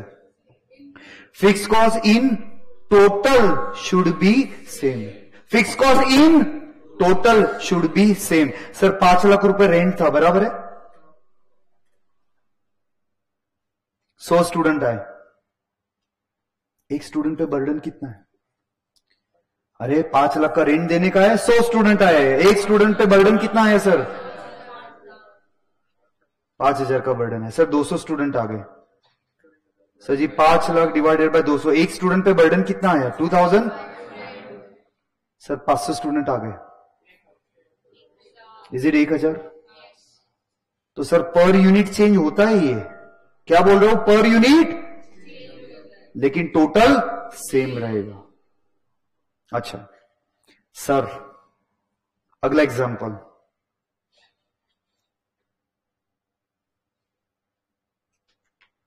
सर 500 रुपीज मुझे नोट्स का खर्चा लगने वाला है एक स्टूडेंट के पीछे। मेरे पास अभी सपोज 100 स्टूडेंट है, खर्चा कितना आएगा? मेरे पास 100 स्टूडेंट है, बैठा है सर, मुझे खर्चा कितना लगेगा sir? Are you sure? 50,000। Sir 200 student आते हैं, इज इट 1 लाख? तो ये खर्चा क्या है सर? फिक्स है या वेरिएबल है? Are you sure? वेरिएबल है। चलो वेरिएबल के बारे में कुछ बताइए सर, क्या है? आपको क्या समझ में आया वेरिएबल के बारे में? Variable cost will vary according to production और आउटपुट। रिलेशनशिप कैसा है सर? Perfect sir. रिलेशनशिप कैसा है? Direct relationship. प्रोडक्शन बढ़ेगा, वेरिएबल कॉस्ट बढ़ेगा, प्रोडक्शन कम होगा, वेरिएबल कॉस्ट कम होगा। सर एक बहुत इंपॉर्टेंट सेंटेंस, आज का second important sentence, variable cost per unit should be same. Sir बहुत इंपॉर्टेंट, मैं आपका टेस्ट लेने वाला हूं, आप देखते कितना लोग ध्यान दे रहे हैं। क्या बोला मैंने? Variable cost per unit should be same. Fix cost का इंपॉर्टेंट सेंटेंस क्या बताया था? Fix cost in total should be same, variable cost per unit should be same. अच्छा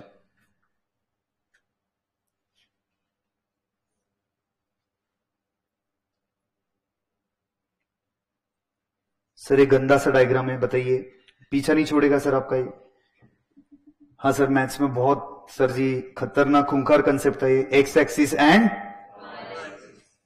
ठीक है, लिखना कोई नहीं सर, मैं अच्छे से लिखवा के दूंगा, पहले कंसेप्ट कवर कर लेते हैं। सर ऑन एक्स एक्सिस मैं आउटपुट कंसीडर कर रहा हूं एंड ऑन वाई एक्सिस मैं कॉस्ट कंसीडर कर रहा हूं, ठीक है। ऑब्वियस बताइए, एक्स एक्सिस पे क्या कंसीडर किया मैंने? आउटपुट। वाई एक्सिस पे क्या कंसीडर किया मैंने? कॉस्ट। ओके सर, मुझे है ना फिक्स कॉस्ट लाइन ड्रॉ करना है, प्लीज हेल्प कीजिए सर। फिक्स कॉस्ट लाइन ऐसे ड्रॉ करना है सर, प्लीज हेल्प कीजिए ना सर। सर कैसे? स्ट्रेट लाइन वाई एक्सिस को पैरेलल या एक्स एक्सिस को पैरेलल? सर क्या लॉजिक क्या लगाया आपने? Fix cost will not change, with the level of output. Output कितना भी रहने दो, फिक्स कॉस्ट आपका सेम आएगा।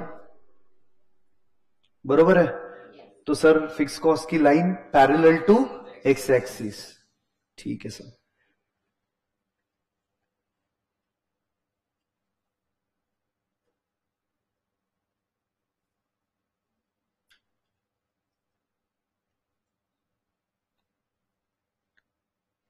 सर अब मुझे वेरिएबल कॉस्ट की लाइन बताइए सर। वेरिएबल कॉस्ट ड्रॉ करना है सर। वेरिएबल कॉस्ट सर, अगर मैं ओरिजिन क्या रहता है सर? ओरिजिन यानी जीरो। ओके सर, अगर मैंने 0 यूनिट मैन्युफैक्चर किया तो वेरिएबल कॉस्ट कितना लगेगा? 0। तो ऑब्वियसली मेरी वेरिएबल कॉस्ट लाइन स्टार्ट कहां से होगी सर? ओरिजिन से स्टार्ट होगी, and it should be a straight line.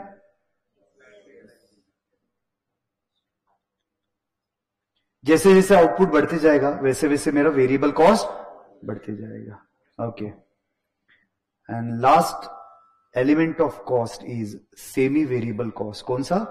Semi variable cost. Sir नाम ही बता देता है, सेमी वेरिएबल कॉस्ट। मतलब समझे नहीं सर सेमी वेरिएबल का मतलब?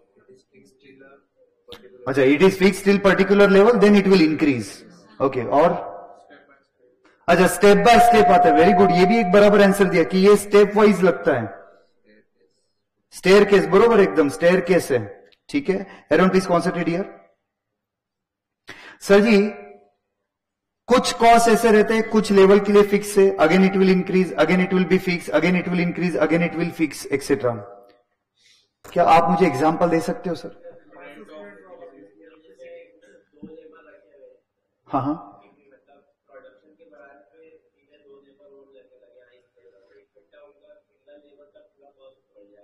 अच्छा लेबर का कॉस्ट जनरली सर एम्प्लॉय। अच्छा सर, जनरली क्या करेंगे कि लेबर का कॉस्ट अगर डायरेक्ट लेबर है तो वो वेरिएबल रहेगा, अगर डायरेक्ट है तो ठीक है। तो सिंपल, एकदम सिंपल रखते हैं इलेक्ट्रिसिटी चार्जेस। सर एक काम करो आप, ठीक है, अभी आप इंटरमीडिएट के बोथ ग्रुप फर्स्ट अटेम्प्ट अच्छे मार्क्स से पास होने वाले हो। इसके बाद है ना आपके पेरेंट्स ने आपको वर्ल्ड टूर पे लेके गए। किधर लेके गए? World tour. क्योंकि अभी आर्टिकलशिप स्टार्ट होने वाला है, ठीक है, तो उसके पहले भाई जीले अपनी जिंदगी टाइप वगैरह ऐसे कुछ तो भी, तो वर्ल्ड टूर पे लेके गए। 1 महीने में घर पे कोई नहीं है सर, पूरे फैमिली वर्ल्ड टूर पे चली गई सर। इलेक्ट्रिसिटी का बिल 0 आएगा। कुछ लोग हाँ बोल रहे हैं, हाँ या ना? नहीं सर, कुछ बेसिक लगने ही वाला है। अगर लैंडलाइन टेलीफोन हेलो हेलो वो टेलीफोन वाला घर पे रहेगा तो मिनिमम 200 रुपए के उसके रेंटल चार्जेस है। और सर जैसे जैसे यूसेज बढ़ते जाएगा वैसे वैसे खर्चा भी बढ़ते जाएगा। यानी कुछ इलेक्ट्रिसिटी यूज भी नहीं किया तो भी खर्चा लगने वाला है। तो वो हो गया सर जी आपका सेमी वेरिएबल कॉस्ट। सर मैंने 3 कॉस्ट बताया आपको। पहला कॉस्ट कौन सा बताया? फास्ट आंसर देना सर। वेरिएबल नहीं, पहले फिक्स बताया था। फिक्स क्या है?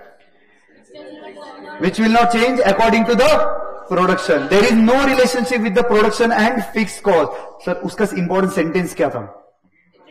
अरे आंसर दो भाई। Fix cost in total should be same, है ना sir ji? Variable cost per unit should be same, variable cost will vary according to the production. Sir there is direct relationship है। और sir semi variable cost का behaviour क्या है? कुछ level के लिए फिक्स है, again increase, again fix, again it will increase, तो it's a semi variable cost. Sir अब I will test your knowledge. पहला कॉलम ले रहा हूं आउटपुट,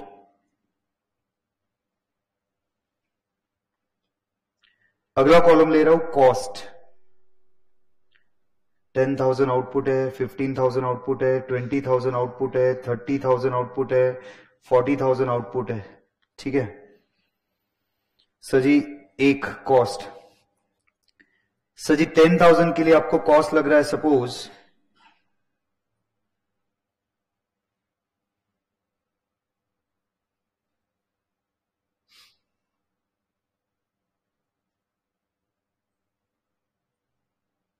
जी सर 10,000 प्रोड्यूस किया, कॉस्ट लग रहा है 1 लाख रुपए। 15,000 प्रोड्यूस किया, कॉस्ट लग रहा है आपको 1 लाख रुपए। टोटल 2,20,000 प्रोड्यूस किया, कॉस्ट लग रहा है आपको 1 लाख। ये वेरिएबल कॉस्ट है या फिक्स कॉस्ट है? सर कैसे पता चला? आउटपुट चेंज हो रहा है, कॉस्ट चेंज नहीं हो रहे, it is same in total. ठीक है, okay okay okay okay okay okay sir, second example of the cost.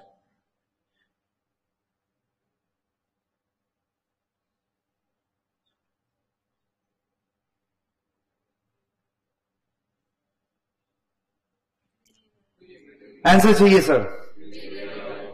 क्यों? फिक्स का एक एग्जांपल ले लिया इसलिए अभी सर ने लिया ही रहेगा वेरिएबल का, बढ़ते ही जा रहा है। सर ऐसा नहीं आंसर चाहिए, मुझे स्पेसिफिक आंसर चाहिए था। सर एक मिनट एक मिनट एक मिनट, बढ़ता तो सेमी वेरिएबल कॉस्ट भी है, प्रोपोर्शनेट सेम नहीं रहता। और क्या? ये आंसर परफेक्ट दिया सर। क्या पर यूनिट सेम आ रहा है क्या? अरे सब लोग ट्राई करो, पर यूनिट सेम आ रहा है क्या? 50,000 डिवाइडेड बाय 10,000 कितना आया? 5। 75,000 डिवाइडेड बाय 15,000 कितना आया? 5। 1 लाख डिवाइडेड बाय 20,000 कितना है सर? आपका आंसर 5। मतलब क्या है? Variable cost per unit should be same. ऐसा आइडेंटिफाई करना है सर आपको कि पर यूनिट अगर सेम है तो वो वेरिएबल कॉस्ट है, अगर टोटल सेम है तो वो फिक्स कॉस्ट है। ठीक है सर, अब लास्ट एक सेमी वेरिएबल का एग्जांपल ले लेते हैं sir. Sir ji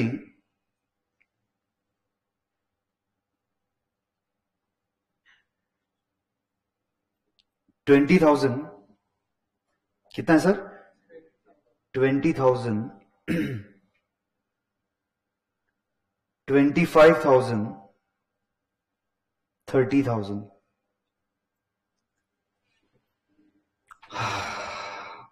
20,000 25,000 and 30,000। Sir बताइएगा। अच्छा चेंज तो हो रहा है लेकिन पर यूनिट सेम नहीं आ रहा है सर। कितना आ रहा है पर यूनिट कोई बताएगा सर? 20,000 डिवाइडेड बाय 10,000 कितना? 2 रुपए है। 25,000 डिवाइडेड बाय 15,000 1.67। 30,000 divided by 20,000 1.5। अरे हाँ या ना? अच्छा फिक्स है ना फिर ये? अरे फिक्स है क्या? अरे यार ना वेरिएबल है ना फिक्स है, तो ये है क्या sir ji? Semi variable cost. कौन सी कॉस्ट है ये? Semi variable cost. हाँ सर बताइए, कुछ डाउट है आपको? Variable cost per unit should be same every time. ये एजम्पशन है ये थ्योरी का। Variable cost will vary according to the production, per unit always same रहेगा, वो चेंज पर यूनिट नहीं हो सकता। प्रोडक्शन बढ़ेगा, टोटल बढ़ेगा, लेकिन पर यूनिट सेम रहेगा। जैसे कि नोट्स का खर्चा, मेरा 500 रुपीज का नोट्स है, 100 स्टूडेंट आए मल्टीप्लाई बाय 500, 1000 स्टूडेंट आए multiply by 500, per unit same रहता है, इसलिए वो वेरिएबल कॉस्ट है। ठीक। हाँ सर, सर हमें स्टेप बाय स्टेप से वर्किंग नहीं करना है। एक तो पर यूनिट सेम आना चाहिए या फिर टोटल सेम आना चाहिए, दोनों में से एक कुछ होता है। अगर पर यूनिट सेम आया तो वेरिएबल है, टोटल सेम आया तो फिक्स है। अगर ऐसा नहीं होता है, दोनों के बिहेवियर है, तो वो सेमी वेरिएबल है। चलिए सर लास्ट पार्ट, अभी ज्यादा नहीं खींचूंगा, फर्स्ट लेक्चर है, मुझे पता है आप सुबह से बैठे हुए हो, ठीक है, तो ज्यादा नहीं खींचूंगा सर, लेकिन लास्ट पार्ट आप ध्यान देके जाइए सर। सर आपको ऐसा नहीं लगता ये जो सेमी वेरिएबल कॉस्ट है, इसको बाइफर्केशन करना पड़ेगा हमें? सेमी वेरिएबल में वेरिएबल कितना है और फिक्स कितना है? सर लास्ट पॉइंट है, जाते आते मजा आ जाएगा सर आपको आज। क्या बोला सर मैंने?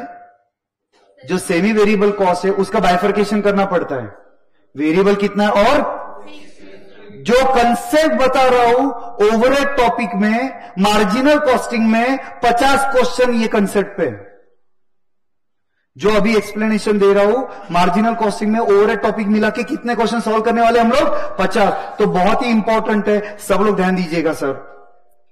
Everyone please concentrate here. Sir 10,000 unit है, 20,000 यूनिट से, 30,000 यूनिट से, 40,000 यूनिट से कॉस्ट। सो सपोज 10,000 यूनिट्स का जो कॉस्ट आ रहा है वो 20,000 है, 20,000 यूनिट का कॉस्ट आ रहा है 30,000, 30,000 यूनिट का कॉस्ट आ रहा है 40,000, 40,000 यूनिट का कॉस्ट आ रहा है 50,000। सर पर यूनिट सेम है क्या? पर यूनिट सेम है क्या? पहले केस में कितना आंसर आया? 2 रुपए। सेकेंड केस में 1.5, तीसरे केस में 1.33, नेक्स्ट केस में 1.25। अरे आया ना? वेरिएबल है ना? हा बोले सर, हा बोले। अरे वेरिएबल है क्या? पर यूनिट सेम नहीं है, ये वेरिएबल नहीं, फिक्स है। फिर ना वेरिएबल है ना फिक्स है, तो ये क्या हो गया? अब हमें बाइफर्केशन करना है। सेमी वेरिएबल में वेरिएबल का पोर्शन कितना और फिक्स का पोर्शन कितना, पूरे कॉन्सेंट्रेशन के साथ सुनना। Method number 1 graphical method. Method number 1 कौन सी है? Graphical method. ग्राफ ड्रॉ करना है। Everyone please concentrate now. Sir ji अभी आपको ग्राफ मैंने थोड़ा बहुत ड्रॉ करके बताया था। एक्स एक्सिस पे क्या लिया था मालिक? हाँ जी सर, एक्स एक्सिस पे क्या लिया था? आउटपुट। ठीक है,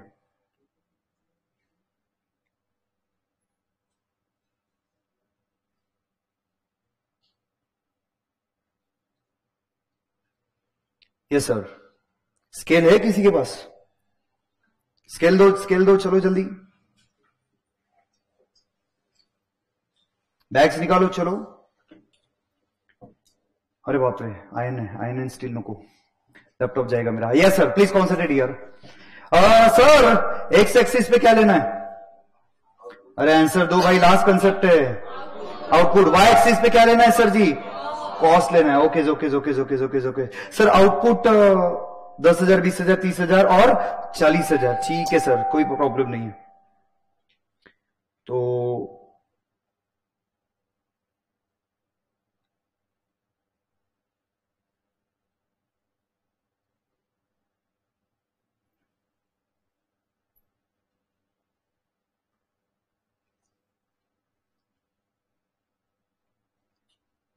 सर बताइए, पहला आउटपुट है मेरा कितना है? 10,000।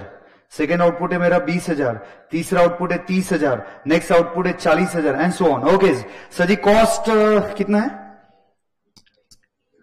ओके तो इसके लिए भी सेम यूनिट ले रहा हूं, 10,000, 20,000, 30,000 and so on.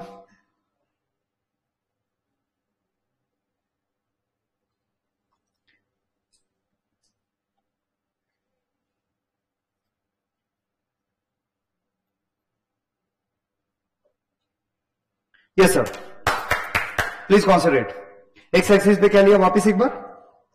Output. Y axis पे क्या लिया है?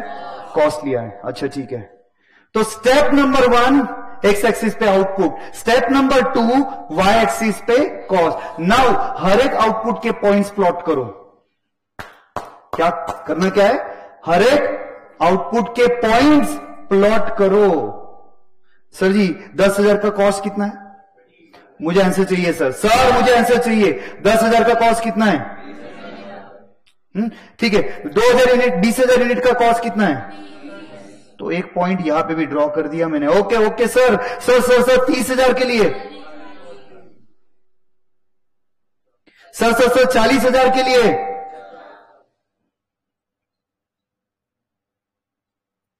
Step number 1। अरे स्टेप नंबर 1 एक्स एक्सिस पे क्या लिया? वाई एक्सिस पे स्टेप नंबर 2 क्या लिया? और हर एक आउटपुट का क्या प्लॉट किया? पॉइंट्स। अब क्या करूंगा सर? ज्वाइन करूंगा। I will try to draw one straight line covering maximum of this point. I will try to draw straight line covering maximum of this point. Sir ji लो मैंने कर लिया।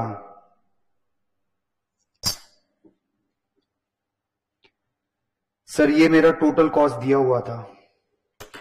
अब आप बताएंगे सर मुझे, ये जो टोटल कॉस्ट लाइन ने वाई एक्सिस पे इंटरसेक्शन किया है, ये क्या है? सर आंसर चाहिए मुझे, ये क्या है सर आपका? कैसे आपने आइडेंटिफाई किया? बराबर आइडेंटिफाई किया सर। वाई एक्सिस यानी सर ओरिजिन पे आ गए। ओरिजिन पे 0 यूनिट है, 0 यूनिट भी किया तो कौन सी कॉस्ट लगेगी? Fix cost. तो कितना फिक्स कॉस्ट आया आपका? Is it 10,000? अब मैं क्या करूंगा sir? I will draw one straight line. This will be my fix cost line. हमने देखा ना sir, fix cost line parallel to X axis.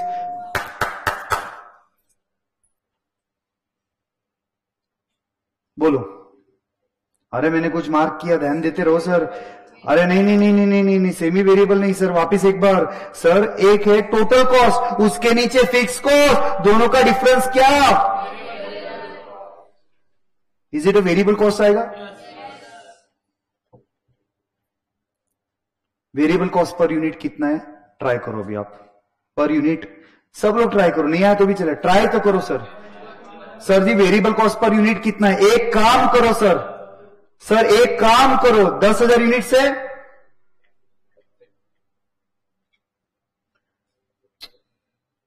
Sir ji 10,000 units के लिए कॉस्ट कितना आ रहा है आपका? सर 10,000 यूनिट्स के लिए कॉस्ट कितना है सर? 20,000 कॉस्ट आया है। अब ये बताइए सर, ये जो 20,000 है, इसमें फिक्स कॉस्ट कितना है? फिक्स कॉस्ट है इसमें 10,000, बरोबर है? तो मालिक इसमें वेरिएबल कॉस्ट कितना आएगा?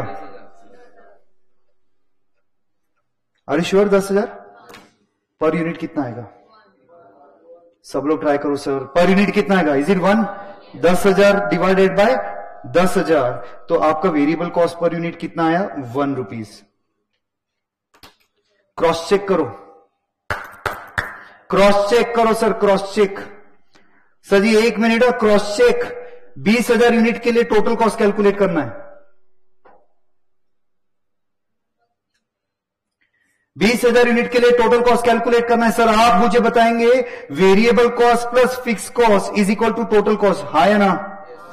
हाँ, वेरिएबल कॉस्ट कितना है आप भी? 1 रुपीज पर यूनिट।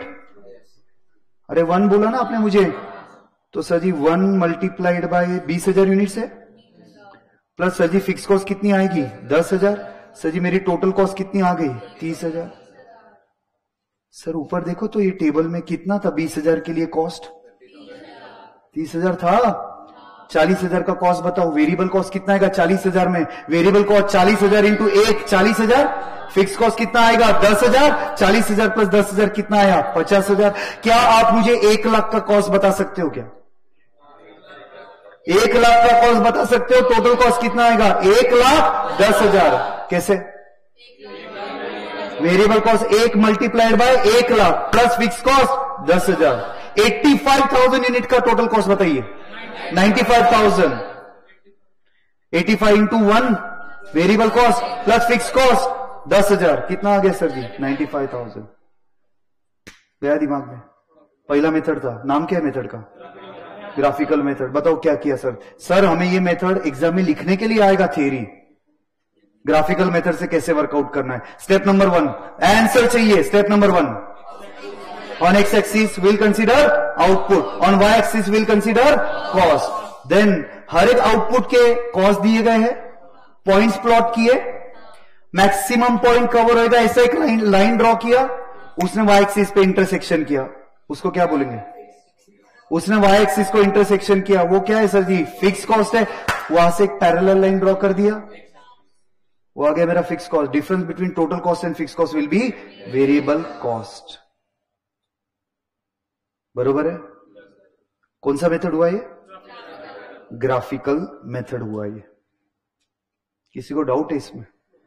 लेकिन डोंट हो या no? No, okay, very good sir. Don't you think so बहुत लेंदी मेथड है? नहीं? अरे इतना ग्राफ ड्रॉ करने का, इतने पॉइंट्स प्लॉट करने के, ठीक है सर एक शॉर्टकट बताता हूं सर, एक शॉर्टकट सुनना। मेथड का नाम है लेवल ऑफ एक्टिविटी। मेथड का नाम क्या है? ठीक है सर, ध्यान दो यहां पे। Difference in cost upon difference in output. क्या है sir? Difference in cost upon, चलो कोई भी 2 लेवल लेते हैं सर।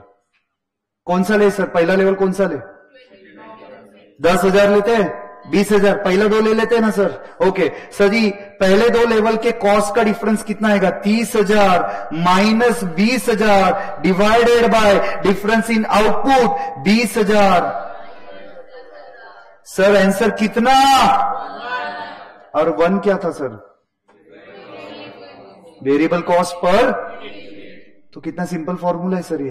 क्या फॉर्मूला है sir? Difference in cost upon difference in output. Sir first and fourth लो, तो फर्स्ट एंड फोर्थ लेवल लो, चलो लो, सेम आएगा वो मुझे पता है, लेकिन आप करो calculation. First and fourth level 50,000 minus 20,000 कितना आया? 30,000। आउटपुट का डिफरेंस 40,000 माइनस 10,000 30,000। 30,000 अपॉन 30,000 आंसर कितना आ गया आपका? 1। कोई भी लेवल ले लो सर, आंसर वही आएगा। मेथड का नाम क्या है? Level of activity method. Labour नहीं रे भाई, level of activity method. Okay, hi hi hi sir, method का नाम है अगला हाई लो पॉइंट मेथड।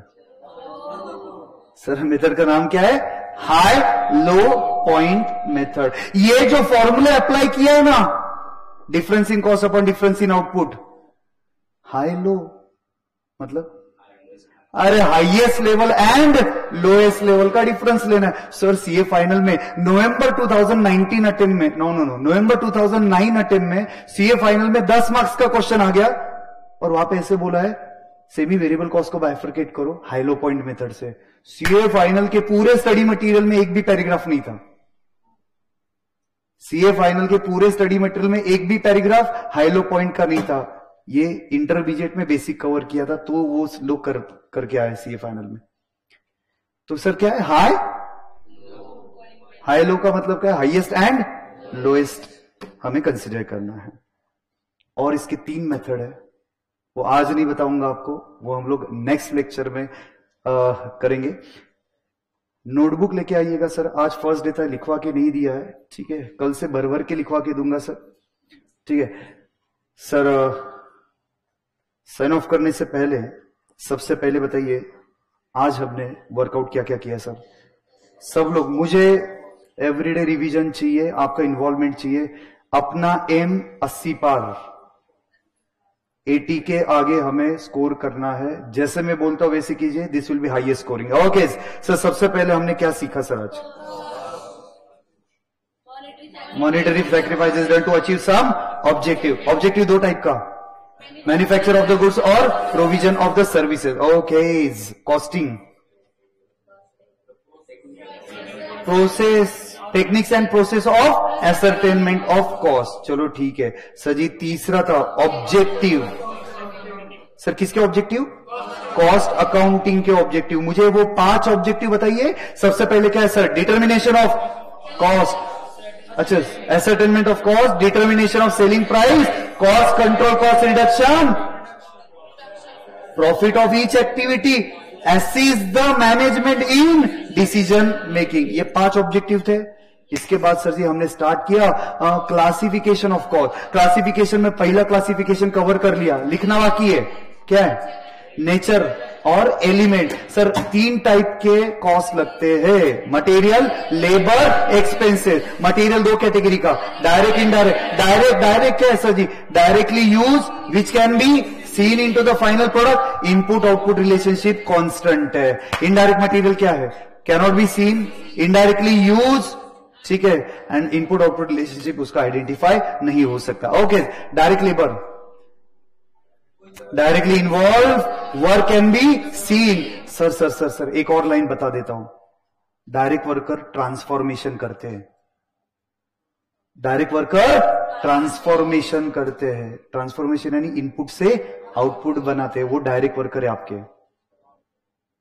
जो इनपुट से आउटपुट में डायरेक्टली इन्वॉल्व है वो डायरेक्ट वर्कर है। चलो ठीक है सर।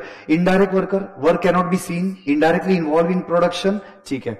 डायरेक्ट एक्सपेंसेस, प्रोडक्शन के रिलेटेड जो खर्चे डायरेक्टली जो प्रोडक्शन पे लगते हैं वो डायरेक्ट एक्सपेंसेस है, इनडायरेक्टली लगते हैं वो इनडायरेक्ट एक्सपेंसेस। Okay sir. इसके बाद direct material, direct labour, direct expenses कहां पे जाएगा? Prime cost. Indirect material, indirect labour, indirect expenses, overhead. Overhead को 3 कैटेगरी में बाइफरकेट करेंगे, factory, administration, selling and distribution. इसके बाद मेन पार्ट मैंने स्टार्ट किया सर जी on the basis of behaviour. Behaviour में पहला क्या है सर जी? फिक्स बोला था।